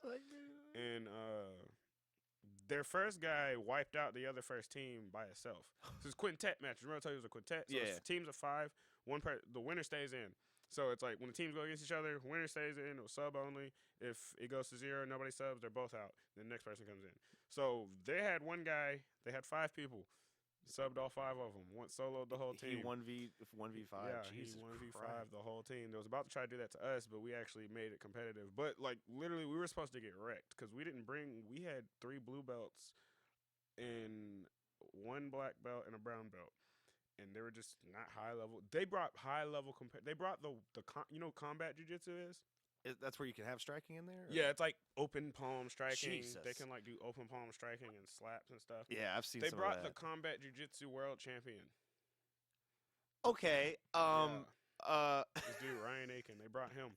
I almost had to go against him, but then I tied with my guy, and then he came in and beat our last guy. That is But- insane. The open, like the world, like combat. Oh my god. Yeah, so like I had to go against the 15-year purple belt, Yeah. and he was trying to rip my foot off the whole time. He was like a leg locker, and How do you that match Yeah. against him, just grappling, that was scarier than both of my MMA fights, Really? and I almost got knocked out in my last fight. Well, I mean, That dude, was scarier. if you got someone on even like I mean, because like with the combat jujitsu, if someone's got you, like if someone's got your back, like it like passes the guard and everything, like and they can start open palming you, like Yeah, I wouldn't do no damn combat jiu-jitsu. That's Oh. stupid. I'm not doing that. I mean, it's like I gotta I'd worry rather about. just do MMA. Like, Yeah, what? I gotta. Like, And an open palm strike is worse. Yeah, I mean, that's worse than getting punched. you got that bone 'Cause right you don't there. even got to worry about breaking your hand. You can just blow. Oh, God dang! Like yeah, That's dude. worse than getting punched. Dude, I'd rather get punched. I totally like until you brought it up. But with the jiu-jitsu, I forgot to ask earlier. It's like I've seen some of your photos. You have you do gi and gi most. and no gi. Yeah, I Do do you- both. Do you have a preference on either? Or? I love gi. Yeah. better. People usually hate the gi because Well- they don't want to deal with all the grips. Because with the gi, you can actually use the Yeah, I've gi. Like I can choke you with your jacket. Yeah, Like I can which choke you with your shirt. yeah, it's like it's like man, I like this. Yeah. And, like you use it to kill me. Like oh my god, Yeah. Like I told you, I put that guy to sleep at the end of the tournament. Yeah. And I lost. I put him to sleep. I choked him with his jacket. I did a choke called a baseball choke. I basically used his collar to choke him. oh my god. Yeah. I mean, yeah, I think we might have said that before we started rolling, but yeah, you said that guy, like you had the fight, you were getting it, and then you said the coach like at the last, like he's like 5 seconds, 5 seconds. Yeah, because I went. It was like 15 seconds left. I had just. We were tied. The point. It was 2 point. It was tied 2-2. Then he swept me. Like he went from bottom to top, and I was like crap because it was like 30 seconds left, and so I was down at that point. So I had to either sweep him or submit him to win the match. Yeah. So it was like 15 seconds left. My coach was like, "Throw a Hail Mary, Do it!" And I saw. Look, I already been setting up a choke. I already had his lapel out. Like basically, like if I took Yeah, it's- that buttoned out, I had it like around his back. Yeah. Because I was trying to set up the choke earlier in the match. So it happened to just be sitting perfectly where I needed it. And it just his loose lapel just Yeah. happened to be sitting on his It's back like, right. thank It's like you. perfect. I just grabbed it, spun, went for the choke. I went belly down. He's basically on top of me. So like if you were watching from the outside, you wouldn't even be able to tell what's going on not that well unless you really know Mhm. and you can see. So when I finish it, then next thing you know, they're like, I hear it. I sunk it in. And I'm like, I got it. I Yeah, just you hopefully felt he goes to sleep before the clock runs out, or he taps. Fine. Yeah. Or he taps. His hand started going up, and then his coach was like, 5 seconds, don't tap. And then he just was like, all right. He just basically listened. I guess I'm just gonna go to sleep. We're gonna figure But this he out. basically he didn't tap because he went to sleep. His hand went up, and then he just like Limp. did that. Yeah. Oh. And then I was just like, oh, I thought I lost. Well, I did lose, but like once the clock ran out, I thought he just didn't tap. And then I noticed he wasn't moving, and he was like vibrating because he was asleep. He was I just rebooting. like, oh, and he had to like sit there for a second after I got it. I'm like, dude, went to sleep. I won. But like- they reviewed the tape and stuff. I guess he went to sleep after the clock hit 0. I don't know. I've seen guys that But get they gave choked it to out with him. their eyes wide open. His eyes were open. Yeah. He was asleep, but his eyes were open. That's probably part of why it was hard for him to tell whether he was. Yeah. Because he went out with his eyes open like that. I He mean, was dude, out. But he was that's- out. He said he was out. That's just a. Yeah. He was like, this was peaceful. So, like, and for people that don't understand, like if you get like you said with the baseball choke and stuff, Yeah. you know you got it sunk in, you're good. Mhm. Like, It's a sneaky choke too, so he didn't know it was about to happen until he was getting choked. Cause with the gi and stuff, like you have those extra elements like that. Mhm. I mean, cause I've seen some people that have competed and just watching videos and stuff, where you see the other person's they still got it's all still tied in really good Yeah. and stuff, and then the other person's got it all out, which I'm like, whoa. Oh, literally, if I'm rolling in the gi, the first thing I'm doing is ripping your lapel out. Yeah. I'm taking your jacket out because I'm gonna end up using it. It's like this To is gonna choke be you. later. I might take mine out too. I can use it because I can use mine. I can use yours. I can do it. All that. Well, Yeah. I've There's seen- all kind of technique, all kind Yeah. of chokes that you can do. Well, I've seen like one that was really like crazy. Like it was one of those things where they're kind of like getting, I guess sprawling is maybe the term for like where they're kind of like sizing. You know, it's like right at the beginning of the fight. You're and just standing up like hand fighting. Yeah. Basically. You're just kind of wrestling. yeah, you got him like in a little bit of a clinch. Collar tie. And then he like slapped out the lapel and everything, and then the guy like jumped in and he grabbed like his arm was out, his lapel was under here. He grabbed it from the other side, Mhm. grabbed it and started spinning, and just like caught this dude's arm in his own like gi. Oh, he probably. Oh, he did a wrist lock. Yeah. He grabbed his lapel and like wrapped over it and spun around. Yeah. Yeah. It's a wrist. It's a crazy wrist lock. I was yeah. like, dude, I didn't even see how. Yeah, and he beat him right off the bat, right? Yeah, he 'cause beat him the with that, right? guy he had to got him tap, right right? there Yeah, and- yeah. It's a wrist lock. Oh yeah. my god. Yeah. I mean, dude, that's the kind of thing like. The more and more I've watched like fighting, grappling, kickboxing, all these different like People always say the gi's not realistic, but people wear jackets in real life. Yeah, I mean, Like, who's get into a fight with somebody in the street, I can choke them with their clothes. Like, Yeah. It's like, dude, I didn't It's touch him great. technically. His clothes strangled him. Like, officer, he fell on his own jacket, like, Yeah.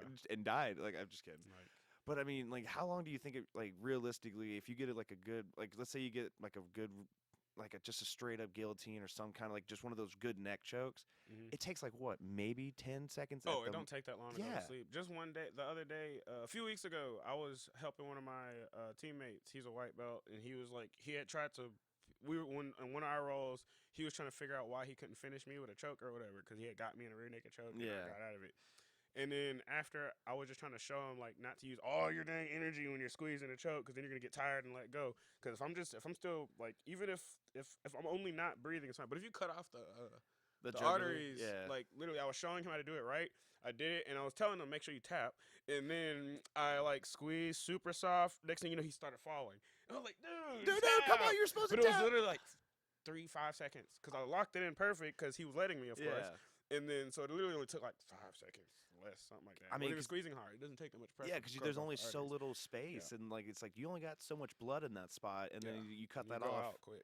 And especially if your heart rate's up and you're competing and stuff, you're using your blood oxygen and all that stuff. It's like there's Never just been out, but I've been close. oh, dude, what was that like? Was it in competition or was it training or? I've been training a lot because I'm always trying to. I mean, if for a choke, I'm not really gonna get hurt, so it's like I know when I'm gonna go to sleep. So I'm like, I'm gonna fight it as long as I can. 'Cause I might get out. Yeah. like I might still get out. Because then when it comes to competition, I'm definitely not gonna tap until I really have to. It's like But- I'm seeing the room's going dark. No, it does start going dark. Like I've gotten to the point where I'm like, oh snap, it's starting to go dark. Tap, tap, tap. But sometimes it'll be something like you might not even meant to fight that long. You might just got caught in something like that choke I did. Like sometimes it just comes on quick. Like if you do a perfectly executed choke and cut off both of the dang arteries, they're pretty much gonna go out quick. Yeah, because I mean, I've even seen.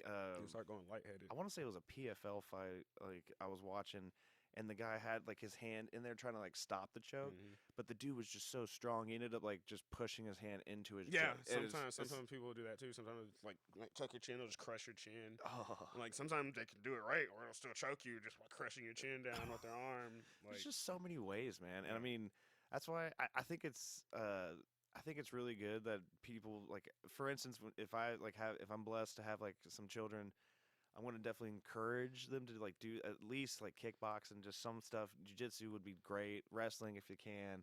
Because I mean, just to understand, like, hey man, if you're capable, you'll be a lot more confident. yeah, and And you actually won't get in fights. it's just as like, hey, often. man, you avoid people that know how to fight. don't want avoid to. fighting. Yeah. unless we're training, unless we want like for competition. Yeah, But, it's like we're not doing trying this to for fight. fun. Yeah, And I mean, God, because I mean, even like like talking about like a street fight, like because I agree with you on the gi being a more realistic, kind of like scenario where it's like, hey, like if someone's starting stuff and like they throw a wild punch, like you can slip under it, Yeah. get them, like take them down. I mean, and like for one of the brawls I saw at a bar, it was some dudes playing pool, yeah. and like they were it's a crowded bar club, and like I'm like, God, why are you guys playing? Okay, first off, why are you taking it this seriously? There's like 100 people in this max, like Yeah. 80-person bar. So like, yeah, you're not gonna be able to have a lot of space to shoot pool. Like it's a Saturday night in Yeah. Atlanta. Like of course it's gonna be packed. Yeah. And then I don't know what happened, but like me and my buddies are talking, and all of a sudden my buddy is just like, oh, and like looks over, and there's 6 dudes just. Fight. Just literally just hammer fist, just throwing like wild. Yeah. And then this one, the funny part about that was the bouncer saw this other dude was about to start jumping in on the dude, and he just grabbed the dude and put him in a little choke. And the guy's like, I'm good. I'm good. I'm good. I'm not. And he just held him there. He's like, hold on. And because some people are like, dude, where are the bouncers? Where's the security? Yeah. Security knew it was up. They're like, all right, we're going to give him they're going to peter out in like 15 seconds. Oh yeah, because people get tired. No one can. That's another reason why people can't fight in the street, because they're gonna be tired in 10 seconds. Yeah, you're going Like, all out. It takes a long. Like it's hard. Like my MMA fights are 3-minute rounds. Yeah. That's tiring. 3 minutes is a long time. I mean, And hell, 3 times. Tell people to go like, hey, okay, just punch this bag for 60 seconds, Oh, yeah. as much as you can, because then you're gonna be like, I have my hands hurt, I can't breathe, Mhm. and it's like, yeah, that was 45 seconds. You still, Especially just some random non-athlete off the Oh, street, my drunk God. in a bar. Like no. yeah, I mean, and it's like like you any fight that you start, I feel like you have to kind of have in the back of your mind, it's like anything can happen, Oh, of course. and then it's like Especially these days, Oh, people don't like to get beat up. yeah, I can shoot you. Oh, dude, that was what I like seeing the brawl at that bar. Like we were by a pool table and everyone's looking, and I just kind of picked up like the cue ball just in case. Yeah, just in case. Because dude, the pat down at the door, I left I usually do carry just Uh-huh. because it's Atlanta. You gotta, I'm definitely for carrying. it's like 100%. responsibly. Because Yeah. my rule is if I'm gonna carry, I'm not drinking. Yeah. Like not a beer, not Mhm. anything. Like if I'm carrying a gun and So you're not in no weird. So you don't end up using it in the wrong way. Yeah. yeah, I mean, dude, like that's just, I mean, and of course, like the laws and stuff. I mean, if you choke someone out and you just like, all right, man, calm down, and they're like trying to, like claw at your face and stuff, and you're just like 1, 2, and you're good. Like Yep. it's like that's the best way a fight could end, where it's like, hey, man, you messed around with the wrong dude there. That's But why I typically prefer chokes over like joint locks. Yeah. Even in competition, because sometimes Dude. people are just tough, Well, I've heard of but some. they're gonna go to sleep. Yeah, well, like we were talking about the leg locks and heel hooks and all that stuff. I've heard like there's, and correct me if I'm wrong, like there's kind of like this like persona around it that it's kind of like oh well, you're just doing because it's like they hurt. Like I remember I had someone like show me a heel Yeah. hook, and they're like, no, dude, these things are not fun. And he like put me into heel hook, and I was just like, ah. Well, yeah, a Just- heel hook. You shouldn't actually. You don't want to feel that. If you feel a heel hook, you already. It's gonna hurt you. Like an actual, because it doesn't hurt your foot. It tears. It's it on the hurts your MCL, knee. ACL. Yeah, it's on your knee. So like, if somebody does a twisting freaking a heel hook on that, it's if you got to tap before you feel pain, or else it's too late. It's too late. Now a straight ankle, something like that, maybe even a knee bar, that kind of stuff. You're gonna feel pain before the injury. But like a tendon or something like that, you're not gonna feel the pain until it Yeah. pops. Well, even like an armbar, there's a fight that it's like on like one of the like craziest UFCs, like Yeah. this, and the dude's like in an armbar and he is just not tapping. Yeah. And One of my teammates, I don't know if you know who Cody Durden is. He fights in the UFC. Yeah, He's I've heard- actually top 10 now, I think. Yeah, or I've heard top the name 15. Cody He's one of Durden. the top people now. Yeah, that name is And, very much he ringing a trains bell. with me. He trains at top 10 with me. And see, now I forgot my dang train of thought. Well, the armbar or like. Yeah. He just one of his. I think it was either his last fight or fight before that. He had got out of an armbar that it was crazy. I literally saw him in the interview. He said on the during the fight he was just thinking, Brad can fix me. Brad can fix me.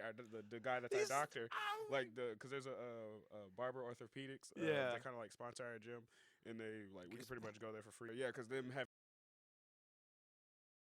UFC fighters coming there brings them more business. Yeah. So, but yeah, he was like literally just saying, "Brad can fix me. Brad can fix me," as he's escaping, as he's trying to escape, because I'm pretty sure his arm popped and stuff. But I mean, it's a fight. If you can get out and keep fighting. Yeah, Oh my God! it's I a mean, fight. That's why stuff like that's why I like joint locks, because some people are just tough and some people don't care. yeah, Some people will let it break. they're like, take my arm. and I don't keep care. going, but if you choke them, There's no no options. matter how tough you are, you're gonna go to sleep. If you got no, if you got no Yeah. oxygen going to your brain, Yeah. you will stop. Exactly. Because I mean, dude, it's just like, and the funny part is with like the jujitsu guys and all these locks and stuff. It's like you said, when you're competing and training and stuff, there's a camaraderie between you and your. Yeah, but we're still gonna try to break them in the competition. Like literally, one of my this last tournament, there's actually this kid that's a freaking monster. He's a blue belt. He's 17 now, I think. His name is Tyson. He whooped my behind in March. It was my first tournament at blue belt. He was a 16-year-old. Destroyed me. Absolutely destroyed me. Like 12-0. Oh, And then this tournament, we were in the same bracket again. I ended up not going against him because he ended up losing in the first round, and then I beat that guy that he lost to. But then in the other division we did, he ended up breaking a guy's ankle, Jesus. and because he had him in a straight ankle at the because it was like a few seconds left, and he was just trying to rip it because he was down point and he was trying to rip it. Get the submission. And then dude didn't tap because I guess he saw the clock is running down. He knew it was up. He didn't want to tap, but then pop, broke his ankle. And then the ref was tripping on him, and he's a kid, so like it was bothering him a lot. I was like feeling bad for him because like I'm trying to tell him like it's their fault. They don't got nothing They to have do the with option to you. tap. You're good, exactly. You Like, had they the can whole- tap. You're supposed to try to break it. Like that's literally the goal of what we're doing. We're not trying to break it. We signed a waiver. The waiver says you can die. Like it doesn't matter. Literally one of my tournaments I did. It was that same tournament that he beat me in March. The ref on our the ref we had on our first match.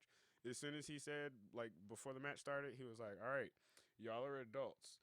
So if anything snaps or you go to sleep, that's on you. That's on Like, you. That's literally what he said. And I'm Oh, like, my that's just how God. it is. I mean, that's Yeah. what it is. But it still ain't gonna be mad at you. Like I've gotten hurt in a tournament before because Yeah. they ripped a submission, but they had to. I was beating them, and then The strategy is like, all right, yeah, I went for a leg lock. It was stupid. I went for a leg lock because I was up like 6-0. I was winning, and then I went for this move called a toe hold, and I went for his, and then he grabbed mine and yanked it, and popped my I sprained my MCL. Luckily, it was just sprained. yeah. I was out for like 2 weeks. Gosh, you got me like feeling my knees. Like I'm like, dude, it's just. The leg locks are scary. Yeah, I mean, because there was always like the thing about like the only But once you know how to defend them, it's different. yeah, because that's the thing. It's like if like you can't like have just attack. You have to work on a lot of defense and stuff. I mean, like and of course, I guess the mentality.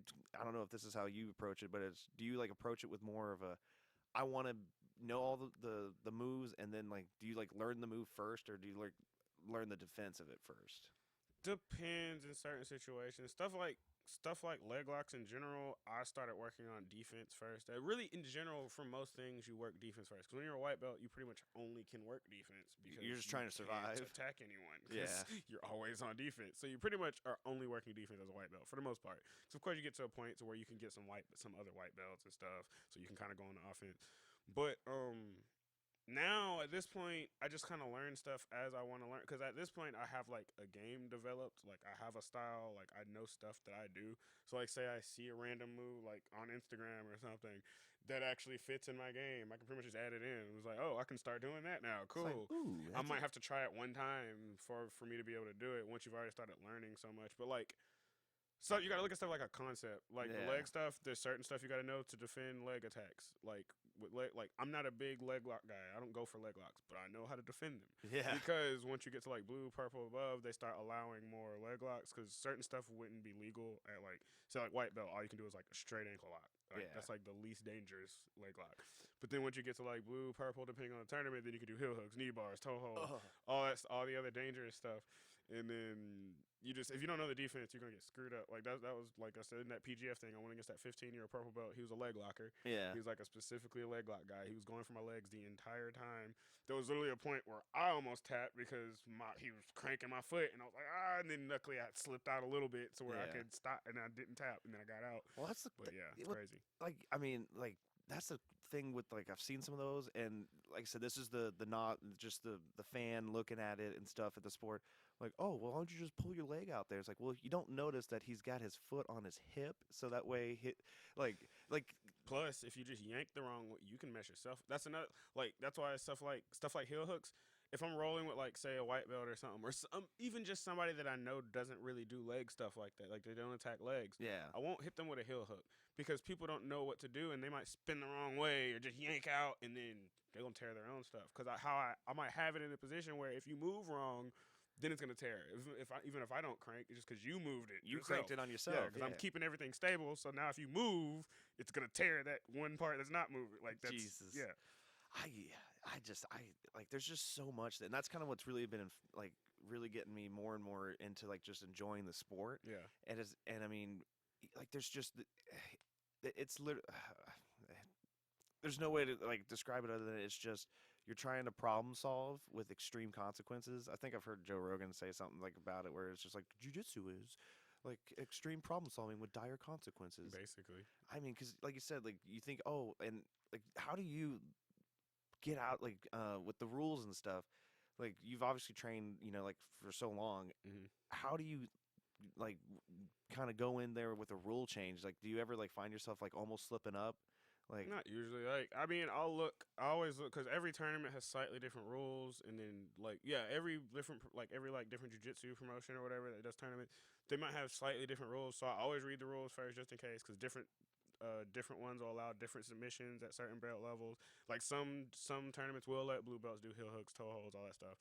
Although, like the one I just did, all we could do is straight ankles. So, but I actually read the rules. So, some people don't read. Some people don't be reading the rules. they just get in there. Yeah, literally, my last tournament at white belt. Typically, they won't let white belts do stuff like wrist locks because that's also kind of dangerous. Yeah. Wrist lock. I like to do wrist locks. Even at white belt, I used to do wrist locks all the time, just like in the gym. But then in the tournament, there was a tournament I actually read the rules like you're supposed to. Did your job. And there was a guy I was going to get some guy. We were white belt, so I had started going for a wrist lock, and his coach was like, "Don't worry about that. He can't wrist lock at white belt."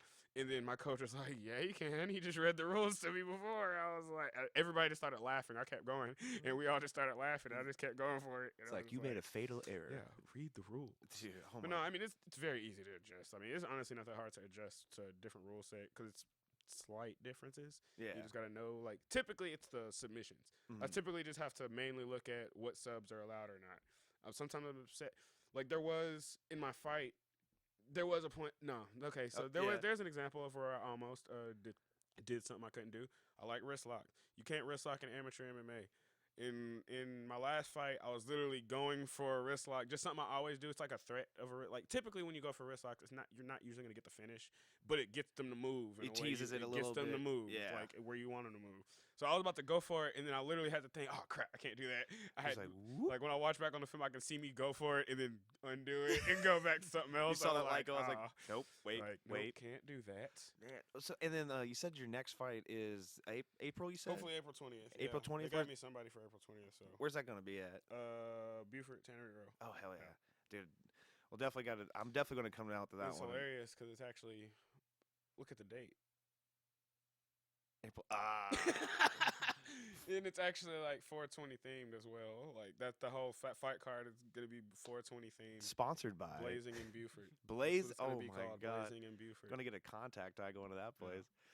Do they test for that still, or like what's the like? I mean, I know with jiu-jitsu and stuff, there's not much testing for like steroids Definitely no testing. There's no testing in amateur MMA either.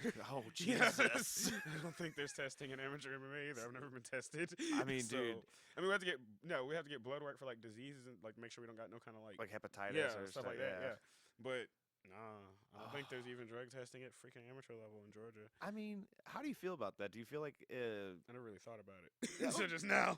I mean, I thought about it a little bit, but I'm like, it's not really. because there was something I heard about. It's like that's going to like try to run parallel with the Olympics, and I think the next time, I think the Olympics are coming up this year.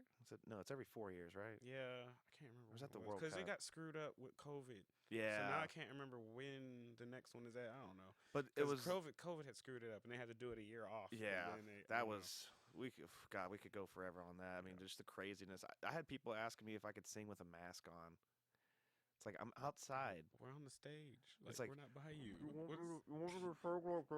Like that's not gonna work. Plus, the whole mask thing was slick ridiculous anyway. Yeah, I mean, I would get all that.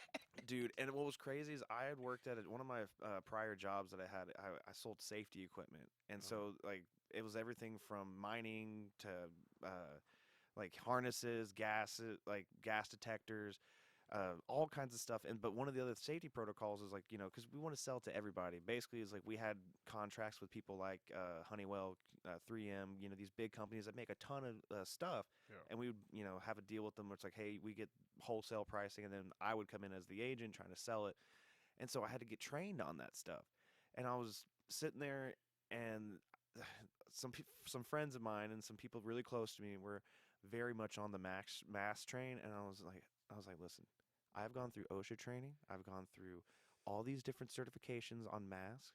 It's like, if this is something that you like, the only thing you're doing is like with a cloth mask.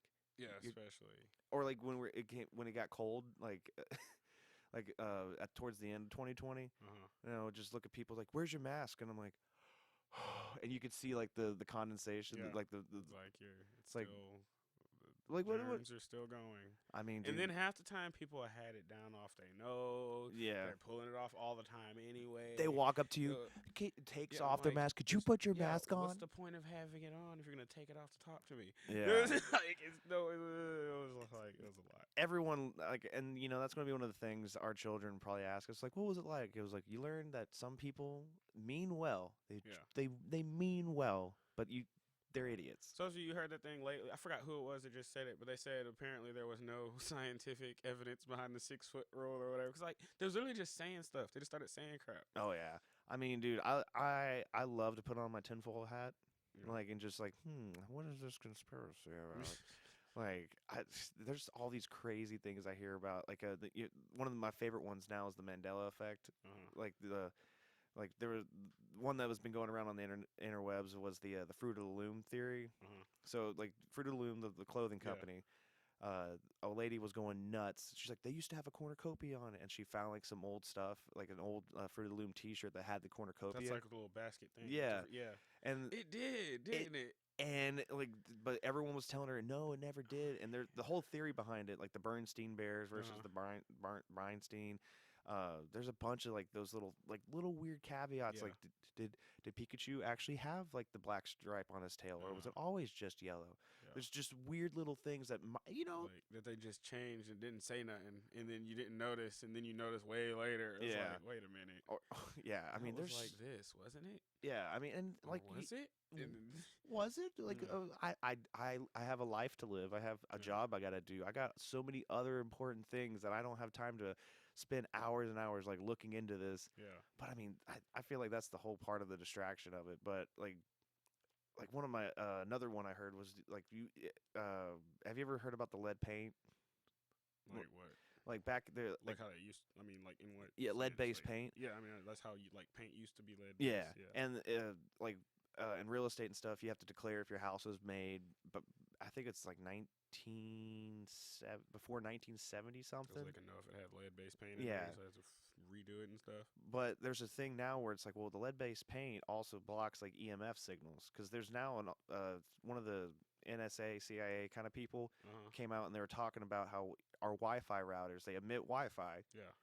Well, now they can actually see, like the same way with radar. Yeah. You can, the way radar works, it hits something, it bounces back, and it Yeah. tells you a distance, and you can kind of see where something is. Yeah. Well, with this more broad field of EMF and like the Wi-Fi signal, there's now a thing that will, okay, we can take all the Wi-Fi data, and they can literally see you through your walls.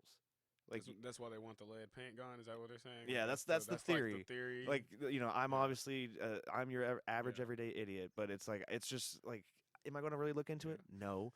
Do I believe maybe COVID was a giant mass like experiment on the population? Maybe. Yeah. I'm not saying. No. I can't tell if it's ignorance or like nefarious like means, but I mean, God, dude, there's so many things like that. But where the hell did I went somewhere and I just lost it. But this is one thing I was going to ask you about the steroids and stuff like the performance enhancing. Me personally, I would love if there is a set in like division. Oh yeah, I would definitely be for that. Yeah, Like, because I would see what humans can do. What are we really capable How far of? can we go? Because if they could do it completely unrestricted, even in the sport where it's tested, people still do it. Yeah, they there's just know workarounds. how to go around it, and they know how to. They cycle on and off to where it's not going to be in there when they test and stuff like Yeah, that. because that was the thing with like John Jones. They had a Yeah. thing like he was like, oh wait, why does his blood work like this or this, that, and the other? But I would love to see if they like just declare it. Don't like Yeah. don't liver king it and just The main thing I would want to see that with is like with weightlifting. Oh, with my like guy. powerlifting or Olympic lifting or something, because that's just straight strength. yeah. I will say one caveat is stuff like MMA. Yes, steroids matters, but it's still not gonna make you better at fighting. So Yeah, it's like, you can be as strong as you want, but if I'm choking you, exactly.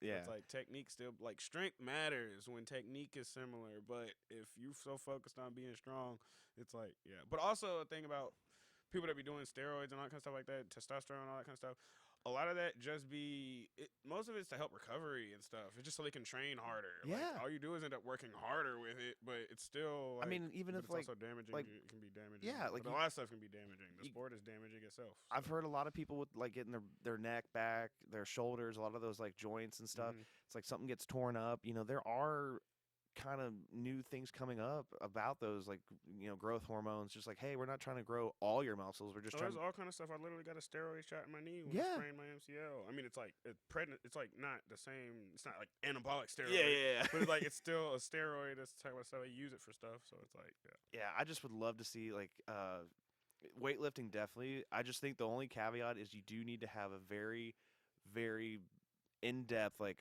almost like a 3-week course where it's like, hey, if you're going to compete in this league, you need to take this class that tells you all the safety No, these folks precautions. grown. Yeah, It's up to you to figure that out. That's what I think. I Especially agree. if it was a league like that, it would be up to them to only use it. How you know? Like if they start getting messed up from it, that's because you did it wrong. yeah. I Or- mean, it would be nice if they like offered Offered yeah. material for, like, make sure you go learn this, but I don't think you should have to. Adults, you're Because an adult. I would grown. love the XFL or like any of the other football leagues that are trying to come out, if they just made one that's like, hey man, Steroids. this is the one where we are juiced to the absolute max. You ever played back on freaking PS2? You ever played NFL Blitz? Blitz the Yes. League. Yes. Blitz the League, where you could like put steroids in it and stuff. If they got hurt, they broke their leg. You could let them rest or inject them. It's like get them back in there. Yeah, get them back in there. Or just like you're saying, like that serum they put in Zorro for Yeah, the whatever minx, that was, the mink or- syrup. What was it called? Do you remember, Zay? I don't know. Yeah, but basically just whatever that mink stuff he had made to make. It's apparently so a like, give it cure-all. to me. Yeah, it's a cure-all. But It's then like he's a gonna be magic. hurt worse later. Oh my He's god. gonna feel more pain later. Well, it's like speaking of the One Piece anime and stuff. It's like, okay, when they said that to Zoro, I was like, this is the guy that had nothing happen to him on Filler. Exactly. Like He he's don't care. he I does already knew not- He was about to take that. He was like, "Give it to me now. Go." Yeah. He was half knocked out. Give it to me. Just do it. Do it, Centauri. Do it. Yeah. Do it. But that's the crazy thing about Zoro. He never gets to fight at full strength. Right? It's so sad. Never get to see Zoro. He's always nerfed. I He mean, always dude. gets messed up before. Like even before he fought Arlong, he had just fought Mihawk and got wrecked by Mihawk. It was all cut open and stuff. And then he was fighting Arlong and Hachi and all of them with like that. And then you see he's all just messed up. Like the scene where Arlong picks him up and sees his wounds, and he got scared because He's he like- was like, "Bro, how are you alive?" Yeah. Well, Sebastian, he made a really good point in the Horty Jones, like in the Fishman Island. he took out fishmen underwater. Yeah, Zoro's fire. Yeah, what? He didn't use all 3 swords either. And Yeah, Zoro fire with it. It took until Dressrosa for him to pull his 3rd sword. Yeah. Even on Punk Hazard everywhere else, Yeah. only used 1. Well, didn't he have maybe one? 2. Well, dude, that There was one point where he had one, I think, 'cause he Rusted had away. He had broke. I forgot when he had broke his swords. But There he was- had that dude with the rust. No, that wasn't. It was a That Marine. was a filler. No, it's filler. yeah, Well, But I- The rust dude, that's all the way filler. back in but- Eddie's. yeah, When and he he's lost lobby. it, I forgot when he lost it, but yeah. Oh, dude, my heart sunk when I saw that. Just random, like, haha, I ate a devil fruit that rusts metal, and he grabs his Yeah, sword. that's actually filler. I think. Yeah. That's one of the few filler things in One Piece. Yeah, Yeah, I think. I don't know if I'm right. Am I can't- right? yeah. I think that's filler. I can't actually. I can't remember. Right Yeah. Now. I think that is filler, but he does have one of his swords destroyed. It's just the way they. Yeah, it's destroy a different way. Yeah. Because can't I remember respected when, what like, happened. on Wano, when they're like, hey, the sword that you got, it's kind of like a sacred, like, sword for our island. Oh yeah, when he got that. When he Yeah. got freaking Enma. Yeah. Enma. Like, dude, it's just like that kind of stuff. But I mean, there's just so many things. I love how, like you said before. I don't know if we got it on when we were rolling, but like, there's so many people out there that love anime that also kind of transcend the athletics. Yeah. Like, there's just something about how you just it helps you tap into that. Like, hey, man, like, if you really just if you're given the option to, like, have you tried pushing past your limits? Have you ever tried to do, like, One Punch Man it? Surpass your limits. You seen freaking Black Clover? No, that's You one ever of seen Black Clover? Oh, you seen Black yeah, Clover? Oh, I have. He has. yeah. because when you said surpass your limit, when you said surpass your limits, I just thought about Yami. Yami is like you fire's character. He's one of the fire's That's characters. his motto. just- Surpass your limits. He did it too. When they fought, I'm not all the way caught up on it, but when they fought, dude, I forgot his name. Start with a V. But they were fighting them as a team at first, Asta, and then all of them. They was using the portal to shoot Asta through to attack dude, and then Yami finally showed up. He was like, "All right, I'm gonna surpass my limits," and then he just wrecked dude. Yeah, It was crazy. I see. I have to be very, because I think like it's the zone. what? Yeah. I think it's the zone. Like as sports players, we've all been on the field and gotten into that zone, that adrenaline rush. Oh that, yeah, like, yeah. We can relate with that same thing from these Yeah. shows where it's like they have to get in the zone, they get in this adrenaline rush. They're doing things that shouldn't technically be possible, but they're just so hyped up in the Yeah. moment That it's that happening. It takes over. Yeah, I mean, and that's one thing. Like I'm like I hate hearing those guys that say like, "Oh, dude, don't worry. If something happens, I'm just gonna like see red and I'm just gonna like berserk red. out and just go nuts and like." You ever seen the videos of Bradley Martin? You know Bradley Martin, that big swole bodybuilder dude? Yeah. He was talking about like he'll be doing. I think he does like a podcast or something, and he'll be talking to different fighters and stuff, and saying like, "Do you think I could beat you in a fight?" Oh, He'd be I like the hate small that. dude. Like, but I'm 260, bro. Dude, I'm I'm 260. 260, I bro. benched like 405. Yeah, like, I'm 260, bro. Like, what's that gonna do? it's like if you got no blood oxygen in your brain, like what's like Exactly. you, He's like, I'm 260, bro. Like that don't mean nothing, Dude, at all. I still think the Nate Diaz boxing match between him and Logan Paul. You remember that? Or I don't think I saw it. or was it but Jake Paul? Yeah, it was one Jake of Paul. them, Yeah. Dude. Oh my god, I was just like I'm not 'Cause saying. wasn't he like playing around and stuff? Wasn't it like a yeah? It was like a show basically. Like, Yeah, it I was mean, stupid. And it's just like, I mean, dude, the Tyson Fury, Francis Ngannou. You see, See, now that? that was dumb. That Francis Ngannou won that fight.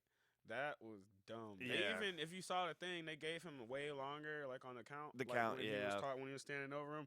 But then the ref didn't like. He really should have lost off the 10. I mean, he probably would have stood up faster. True. Honestly, if it wasn't all the dramaticism. But yeah, Yeah, I mean, Francis Ngannou won that jump. and that's the thing about with the fighting and stuff. Like, I mean, because I mean, your aspirations, you want to go to the highest level. You want to Definitely. make That's this. the The, plan. yeah, I mean, dude. I don't even want to be amateur past this year. Yeah, Like I'm trying to go. I want to go pro like after this year at least. yeah. Because I mean, but like, I mean, I don't blame like because it's like with Nate Diaz. Like, I mean, I'm not by no means is he like he's one of the most well respected, just absolute monsters of like the mixed martial arts world. Yeah. Like him and his brother Nick and Nate, like love him to death. Like personalities, just hilarious.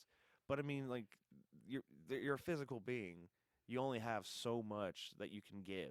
Yeah. But so I mean, like I'm not, and I'm like my whole heart says that if he had no like shackles on him, you know, like hey, like don't like the Floyd Mayweather one between him and Logan. Yeah. It's like there was one where he looked like he got rocked. And some people were arguing that like he wasn't knocked out and Floyd was holding him up. It was like he just kind of went back. He got knocked to default settings, which for him was wrestling. So he tries to do an overhook, and it's just like, man, I would love to this is where we get kind of like maybe a little dystopian, where I'm just like, let's just have a private. We'll pay you guys like $5 million each. No cameras. Just we'll have a small crowd. Just let's see who does it. Actually fight. Yeah, like there's no worry about your credibility, anything like that, or the world scene you get like flatlined. But yeah, oh my god, the Bradley Martin thing. That guy. Oh my. I'm 260, bro.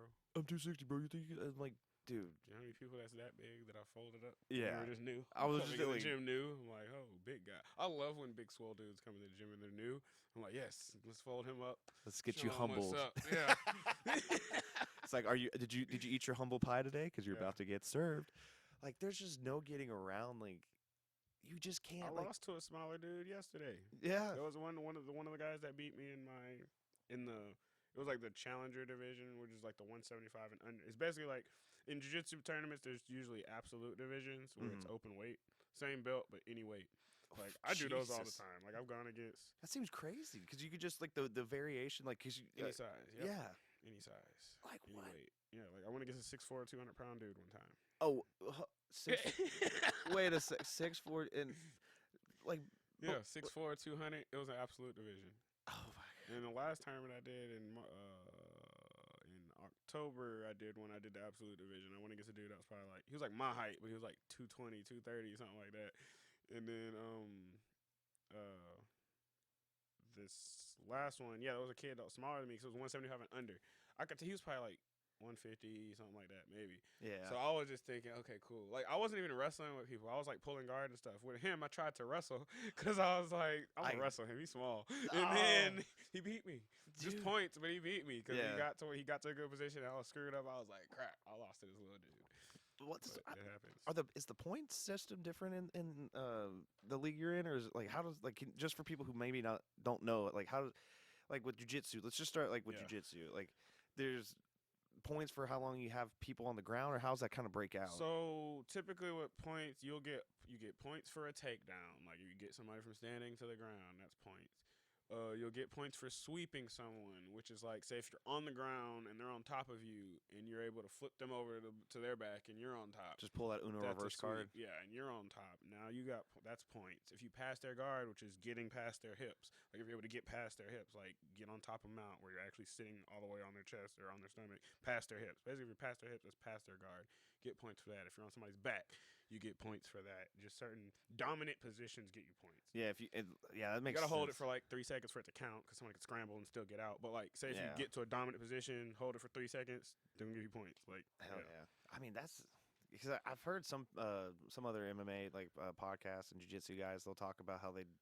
But I hate points. The point system is weird. Because it's stupid. I like sub-only tournaments. Yeah. It's better. Like, there's a rule set called EBI overtime. It's like, it's Eddie, you know who Eddie Bravo is? Yeah. It's like the 10th Planet guy. Yeah, so like that's his like the rule set he made for like the tournament he did. So like that's like my favorite rule set because it's sub-only, no refs at all, basically. There's a ref there to stop it, of course. Yeah, it's like, don't kill him. Breaking rules. Yeah. But like, basically, once the time limit's out, if nobody's been subbed, then you go into overtime. So it's, you could kind of say it's kind of like high school or college football overtime. Both people get a chance to submit the other person. You get to choose starting from back or armbar. So, like from like on like having an arm, having like the armbar grip. They're able to defend, and you have the grip where you're going for the armbar, or you're on their back with your hooks in, and you can start going for a choke. And you both get a chance to do it. If you sub them, and then if you sub them, then they get a chance. If they don't sub you, then you win. If they sub you, then you go to the next round. Do it again. If nobody ever subs it, it goes off of who is escaping, who has got out the fastest, who escaped the fastest. So it's basically, that's the only way where it's literally like, you win if you really won when you won. Like, it's not, because sometimes points can be weird, and refs can give points in weird situation. You might have a crappy ref that gives points in somewhere where it shouldn't be points. Like, I lost a match in March against one of the absolute opponents. I should have beat him. He won the division. I would have won the division. I beat him. I really beat him. It would have been 0-0, and I probably would have won the ref decision because I was way more active. He was just trying to smash and lay there Yeah. because he was bigger and he was a wrestler, so he was just trying to lay on me. That's what he did at the end of the match. He just laid on me for the last minute. Once he got 2 points, he just laid on me. Yeah, once he got the 2 points, he just laid on me. He didn't even try to pass my guard or nothing. He just laid in my guard. And He's like, I got the points. Just like, I can't move because if somebody's not doing anything, no matter if they're bigger, it's really hard to do anything. Hell if yeah, I they're can bigger and imagine. stronger. And so they gave him points at one point for like a point, like he got knee on belly, which is a point. Literally, you get your knee on their stomach, and they're on the ground. You put your knee on their, like right in their sternum. Yeah. He got points for that, but he wasn't fully past my guard, and the ref gave him points for it. But I still had a thing called a lasso. It wasn't a gi, so I still had a grip, and his arm was still like stuck in it. So technically, he was still in my guard, but the ref gave him points when he shouldn't have got points, and then I lost. Yeah, It was that dumb. human element about it, which I mean, Because it's like discretion, because there's a lot of weird positions. And, which I would hope, like with the refs, like, do you think most of them either have or do compete, and then they like ref as just extra like income, or well, like they all train. Yeah. Like first of all, to be a ref at most tournaments, you have to at least be a purple belt. that's good. And then if it's like IBJJF tournament, I think they only let black belts. I love that. That's why that's like held as like the most prestigious tournament. Basically, like that's like the big dog tournament. If you go do that, like that's the good. Everybody knows their stuff. Yeah, there. like that's the one where if you go in there, you're gonna deal with some of the best people because they all sign up for that one. Oh, It's yeah. just the name. I don't know, it's stupid. Because any other local tournament, anybody can sign up for any tournament too. So it's like, and it's the most. It's I don't like IBJJF. Is that practice used in other sports? I mean, Like, is refs in NFL old coaches or other players, like people that really know not what they're always. looking for? Not Because always with football, no. that's where I feel like that's not Not with other popular sports. in a lot of other sports. Actually, I don't think baseball umpires usually. Sometimes they're not coaches or didn't anything. even play at a high level. Yeah, like, that's- they might have gone like sometimes they just know the sport really well. But the thing that's the crazy thing about like MMA and fighting and stuff on jiu-jitsu. That's like the only sport where your coach can really put it on. Like, you know, in football, your coach might joke around like, I could have got, I'll be able to beat y'all and stuff. No, they're old. They're not in shape. Our old coaches, they gonna wreck you. Like, they could actually show you what's it's like, you don't think I know what I'm talking about? On the mat. Yeah, exactly. It's like, oh, okay. You think you know what you're talking about? Exactly. Like I'm telling you about my coach that threw me through the ground. Through the Yeah. ground. It's Dude, like, yeah. I mean, that's just such a great aspect of it, because I mean, it's just so Levels, pure. Because I mean, when you levels to like it. with football, like, I mean, my offensive line coach Tom Jones loved that man to death. I wanted to play and win for him. Yeah. Like but and one of the cool parts about it is like when in the weight room, we had this one bench that we called it Daddy's bench. Yeah. It always had 315 on it. Always has 350. Don't take that off. Like, and then like when he'd get in there, he's like, all right, you guys ain't working hard enough. Let me show you how to. And he'd just start trying to get us hyped up. The one thing that'd get us more hyped than anything, Daddy Jones would get on that bench and just rep out a couple reps. It's like, all right, y'all get to work. And we're like, this old man. Man, but that old dudes be strong though. They just be strong for no reason. Yeah. At this one time he kind of missed the re-rack and he just dropped it on his face. And then like we ran over there and picked it up. And he's like, did I bend the bar? We're like, Coach, you just dropped like a hell of a lot of weight on your face. Are you okay? He's just like, all right. And like the trainer's like, hey man, let's just check you out. And then he had it like I think what it was is like something slipped in his arm or something. He wore a sling for like a week, and he's like fuck this shit. But yeah, like that kind of stuff, like you don't see often in a lot of football. You might have, like you said, like coaches that might have gone college and stuff like that. They got to a certain level. Yeah. But I mean, a lot of the NFL coaches, to my understanding, they maybe get to college. I feel like most of them played at least maybe college, but not necessarily high level, not necessarily anything. Some of the best coaches barely even played. They might just played in high school and then maybe a little bit of college, maybe. Well, I mean, small school or something. The example with jiu-jitsu is, Gordon Ryan's coach. Like he's just like I've heard him. Well, that's John Danaher. Yeah. He doesn't compete. Yeah. I don't think he's ever competed, but he's one of the greatest jiu-jitsu. But he still trains though. That's Yeah. different. That's the thing about jiu-jitsu is though, like even if you don't compete, we still go live every day. Like you use it every day. Like we go to class, we drill some. Second half of class, all right, we're rolling. We fight each other.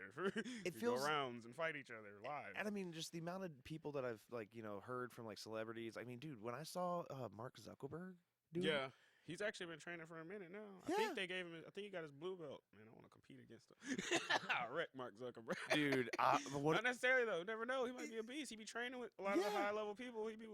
So. I mean, just the fact that guy has the amount of like discipline to do it. I mean, Mhm. it's hard enough for me to get my butt up and go to the Yeah. gym, like just to just kind of stay in some general form of fitness. Yeah. Like to actually like, hey, I have billions of dollars. Let me go ahead and get strangled. Like, let me go ahead and figure out how to strangle people. I mean, It's awesome. like I mean, granted, it's easier when you're Mark Zuckerberg and you're a robot. You can just download it into your brain. But like, it was so crazy just to see that. And I mean, It's a few different celebrities that have Yeah. been doing jiu-jitsu and stuff. What is it? Mario Lopez. I think he's a purple belt. Yeah. He competes all the time. Like he competes. What was it? The dude that played Venom. What's his name? Tom Hardy. Tom I Hardy, think. yeah. Yeah, he's a high level. Like he competes all the time. I think he's a blue belt still, but he competes all the dang time. But man, the guy's Tom Hardy. Just There's a guy at my gym that's an actor. Actually, his name is I think it's Sam Jones. He was on freaking what's it called? one of the Smallville. small. He was Jesus, Superman's best friend on Smallville. that's awesome. And he's on freaking Blue Mountain State too. Oh hell yeah! He's on Blue Mountain State. I didn't even realize that until I didn't realize who he was. Just some dude in the gym, like a newer guy that trains in the gym. And then he had followed me on Instagram. And then I was like, why this dude got 500,000 followers? Wait, hold on. And he only following this many. And then I Googled him. I was like, Oh, he's that guy. He's like kind of, yeah. Dude, He's not that's like a super awesome. big, but like he's He's still in the active mix, work. yeah. Like he acts still currently. I mean, dude, that's the. I mean, I think it's like one of the parts about it is that it is one of the most like athletic things you can do. Like, I mean, if you, especially for a lot of those roles and stuff where you got to stay in shape or look like you're like that bad motherfucker. Yeah. Like dude, if you can roll and do that, and like, I mean, everyone's talked about like how it's just one of them cardio wise, all the drills, everything else, because like, dude, if you're able to roll, like do like a nice rolling session, you're gonna burn a lot of calories. You're gonna work out, 100%. and I mean the body types. I mean, like football, the only thing that like really bugs me is just. I shouldn't say it bugs me, but it's like some people like ask or like pretend like it's not as athletic like compared to like soccer or like rugby's another You have to example. be extremely athletic to play freaking football. Yeah. You have to be strong, fast, athletic. Like you have to do everything. You have to be good at all this athleticness. Like you got to do everything. The argument's that it's less technique. It's Yeah, not people really that it's less athletic, but football has probably the least amount of technique compared to other sports. Not It's at all. Usually, There's tons of- that's the argument I hear. Oh, yeah. for it. Yeah, because I mean it's more specialized. Like you know, People just look at it and think, oh, there's a bunch of big people hitting each other. But even with hitting, there's technique to tackling. Like Yeah. that's not just you're not just running into somebody.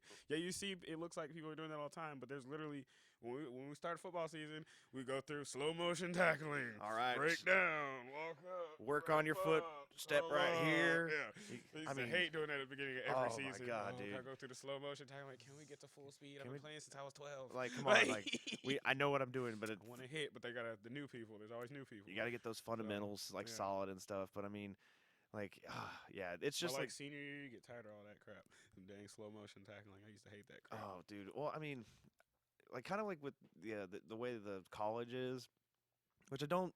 I understand like the reason I hate like the thing that will send me off the pan, like I'll just go absolutely crazy about is when I see like a stupid like targeting penalty. Someone Yeah. Now with football, how they're wussifying football right now. Like it's too many penalties. Like It's the- like, the dude. hitting. It's crazy. like a joke I saw was wouldn't it be funny if just like like NFL commissioner has like a hostile takeover, some new commissioner comes in and is like, we're going back to 2006 NFL rules. Just Yeah. people would be Because there's some old players that wouldn't even be able to play now. They Yeah. would just be getting fined every week. Like Ray Lewis, he'd be he'd be broke. fined every week, every day. It would always be. Exactly, man. I mean I get it a little bit for college, just like nowadays. Ed Reed. Oh, dude, Ed Reed would be taking broke. people's heads off. The Legion of Boom, all those guys. Yeah, even them. Like they was already starting to get penalized. Them. Yeah, it's like, dude, you just Yeah. took away that man's life. It's like Freaking Cam Chancellor used to be rocking folks. amen. Cam to- Chancellor used to be rocking. Dude, and folks. I mean, it's like I can kind of understand it because there's the investment that these companies will put into the players. like it's a sport. because it's a sport and it's an. Signed up for this.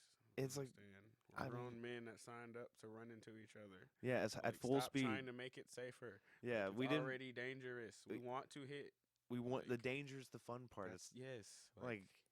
It's an the element. Best part about football, the collisions. I still remember my first year playing football.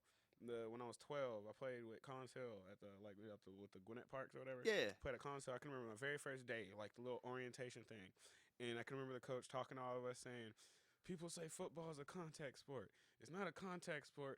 Football is a collision sport." I was worried where that was going. I was like, I love that. It's a collision sport. Oh yeah. That's why I used to like me. And I remember when I had a teammate that literally anytime we would do like tackling drills or anything like that. Like you'll do like tackling drill, you line up, have one person that has the ball, one person that has the ball.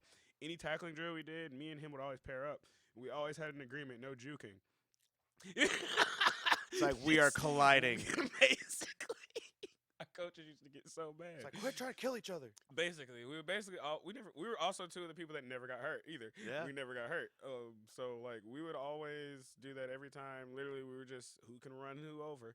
Like we were not doing all that juking crap. We want to hit. So we would go full speed. Wow. Well, one of the obviously technique, but I'm trying to run him over if I have the ball, and he's trying to lay me out if he's tackling. And on top of that, one of the best pieces of advice I ever got in football was, whatever you do it full speed. Because as soon as you try to hold out, that's how you get hurt. that's someone that is going full speed is gonna hit you. Mm-hmm. And if you're not going full speed, which it sounds dumb at first, but when you're actually playing it, I remember the coaches if you mess up a block full out.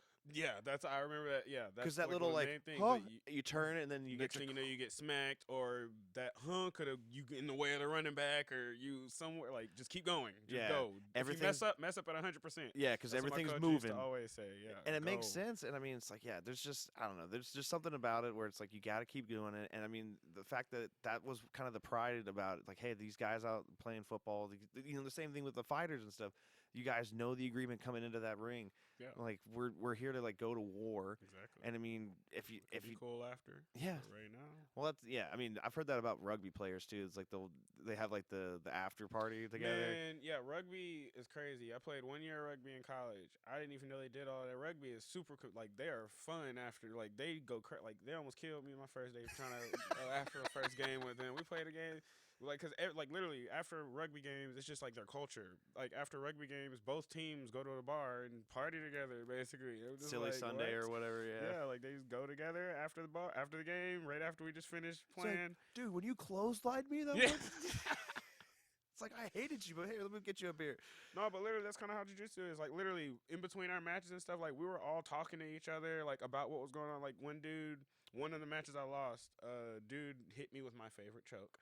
I was very upset. He tapped me with my favorite choke. I had to tap. That's the only match I tapped in. And he got me with my Ezekiel choke, which is my favorite. And then after, I was like, dang it. Just because he Ezekiel'd me. Because literally, as he was going for it 3-4 different times. And I kept getting out because I was like, you're not getting me with that. Yeah, no, it's that's my specialty. That's literally, I'm literally in my head laughing no, you're not getting that.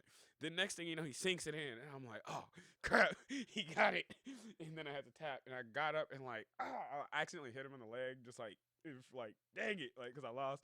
And he could already tell, I was just oh, my bad. He was like, no, you're good. Because I was like, man, you got me with my choke. He just started laughing. Yeah. And then we were just talking after. He was like, oh, you do Ezekiel's too? I was like, I love Ezekiel's because it's a choke people act like doesn't work, and we do it because it works. It's no one wants to tap to it, so I love tapping people with it. It's you think you do?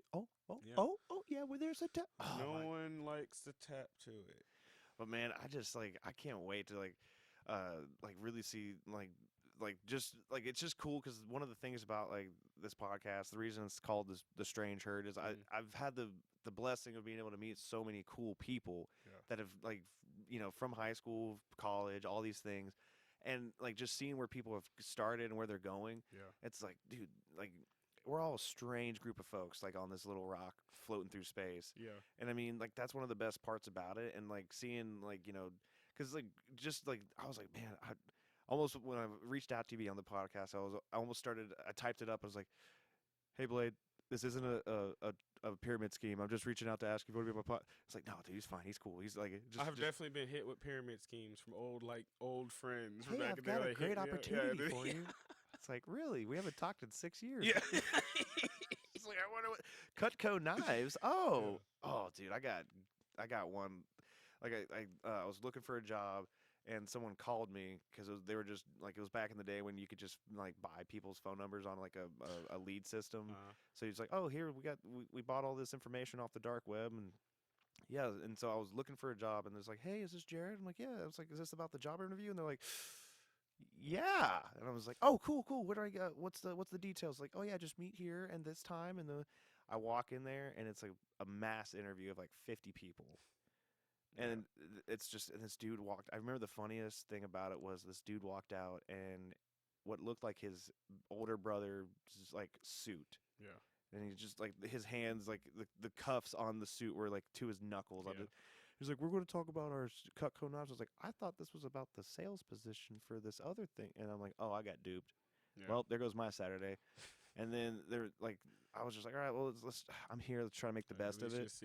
And then I was just like, no, absolutely not. And so, I mean, like reaching out to some like people and like trying to like branch out to like cool, like the biggest thing is I want to talk to people that are either really fun or have something really cool going on in their lives, like what you're doing. Yeah. Like the fact when you told me you were fighting when I met you at the gym and stuff, I was like, dude, that's so, like, I was trying to play it cool, like.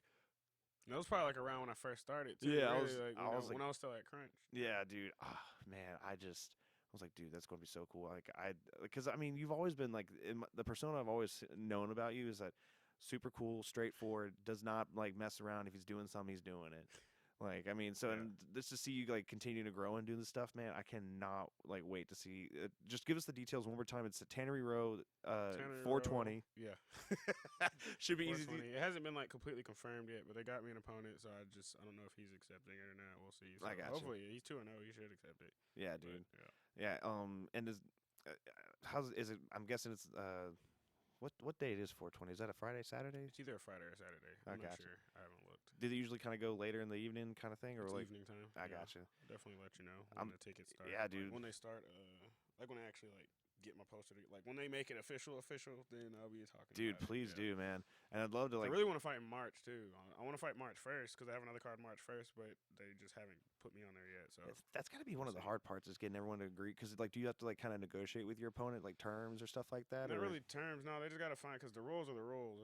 It's what it is. So it's like they just got to find someone. Like I just talk to my coaches, or I'll talk to the promoter of the NFC, the guy that like the fight promoter. I'll talk to him and be like, find me a fight. Yeah, can you find me a fight at this weight? I'm ready. But like they got to find somebody that's gonna agree to fight me. Like the guy that they got to fight me this time, I wouldn't fight me, and if I was in his position, he's a white belt in jiu-jitsu. Like I wouldn't fight. Like me as a blue belt, I'm probably wouldn't fight anybody that's like I'm at this point. would fight somebody that's a purple belt, maybe like a fresh purple belt. Like, yeah, like if I know they've been training for like forever, I'm not even going to fight him because the grappling is going to be too much of a big separation. Like this guy, I plan like. He's like I'm definitely gonna be working on my striking to make sure I can't just get out. He's a striker mainly, but he's like a white belt. Like even we had a guy that just started fighting, but he wrestled in college. So like he wrestled all through high school, wrestled in college, like high level wrestling. It was so hard for him to find a fight. He's only had like I think he's had one so far. He's fighting next week again for a second fight. I think he's had one so far, but it took them forever to find him an opponent because people kept saying no. Because once they found out that he's been wrestling for that dang long and they're still amateur, they probably been training jiu-jitsu for a year or two. Like, you know, like I wouldn't have fought like if I get an opponent and they're like, oh, he wrestled D1 in college. No, thank you. No. Yeah. I'm just gonna say no. Like at this point, maybe I would just because it's still amateur. Yeah. And I just want to get stuff out the way. But like that would be a fight that I'd be going into like crap. He's gonna beat me up if he like, can grapple that much better than you. It's a big deal. Oh my God. God. Difference. Like you just gotta pick. I mean, you just gotta know if you want to fight him or not. Like, you gotta kind of approach it like as a career building aspect to it. It's but like if they brought it to us, then I'm pretty sure he's accepting it because he must have wanted to do it. So. Yeah. Well, I mean, dude, I'm definitely excited for it. Like, let us know like as soon as like you can. Like, I definitely love to help. Like everyone that I try to bring on here, I want to definitely help promote and stuff on that. Like, it's just definitely going to be something, and I hopefully. It's like the only problem with like Friday, Saturday things is usually I have gigs. Yeah. I know for a fact right now I don't have anything on 420 booked yet, but like I want to try to keep that open, man, because me and Sebastian got to come out there and support you, man. But Definitely appreciate more. I Dude- get ticket sales, so That's I right. get commission off of ticket sales. You I and me don't get both. paid yet, but I do get commission off of ticket sales. hell yeah, dude. No, I feel that, man. It's like your band wants to play at our venue. All right, how many tickets can you sell? I'm like, well, let us worry about that. Like, I'll do my part. We'll get some tickets sold. And it's Yeah. like it is one of those things. But man, you just keep pushing at it. I mean, like I said, man, you got this next after this fight, you jump up to Advanced, advanced, amateur, yeah. and then how many after advanced until you can do you At have to like that designate point, you pro? just have to have in Georgia you have to have 5 fights with a winning record to go pro.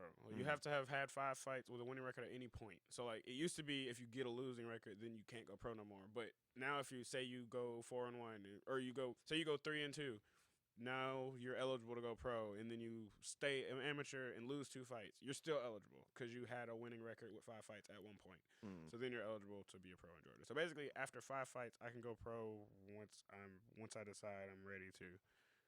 At that point. Wow, So, that's interesting. I didn't know that was a. so just go off of my coaches and stuff. Yeah. Listen to my coaches and stuff. Well, to heck tell yeah, me. man. And then I do love the name of the Blade, The but Blade King. I mean Gotta add the King. the too. Blade King. Yeah. Like dude, it's like It's gonna end up being my nickname. I'm always denying nicknames, but they forced this one on me. 2 different sets of commentators have done it already. So oh yeah. it's gonna keep happening. I mean, that's the thing about nicknames is you usually don't get to pick them. Yeah. I usually just don't get one though, because Yeah. my name is Blade. It's like his already. name's Blade. He's No got one the ever name. gives me a nickname. Well, hell yeah, man. Well, dude, I can't say thanks enough, man. Thank you so much for giving us your time here today. Like I said, Thanks for having me on. yeah, dude. Anytime, I'd love to. Like after the fight, if we can get something worked out, like do a post-fight, kind of like breakdown and stuff. Might have to whip out get the TV hooked up so we can kind of walk. Watch You it, can yeah. just like, and this is where he messed up because I got him right here. Well, awesome, man. Thank you so much. Thank you for everyone for listening and watching and whatnot. Like I said, check out Blade on his page. We'll get everything posted up there. And yeah, make sure you come out and see him.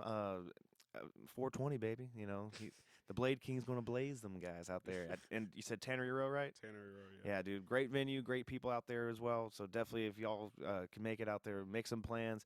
Buy your ticket now. Don't wait. These places get sold out because it's going to be a great card. And Sells yeah, out man. Every time. Absolutely, brother. Well, thanks again. And to everyone else out there, stay strange. Until next time. Until Ciao. next. Ciao. Yeah.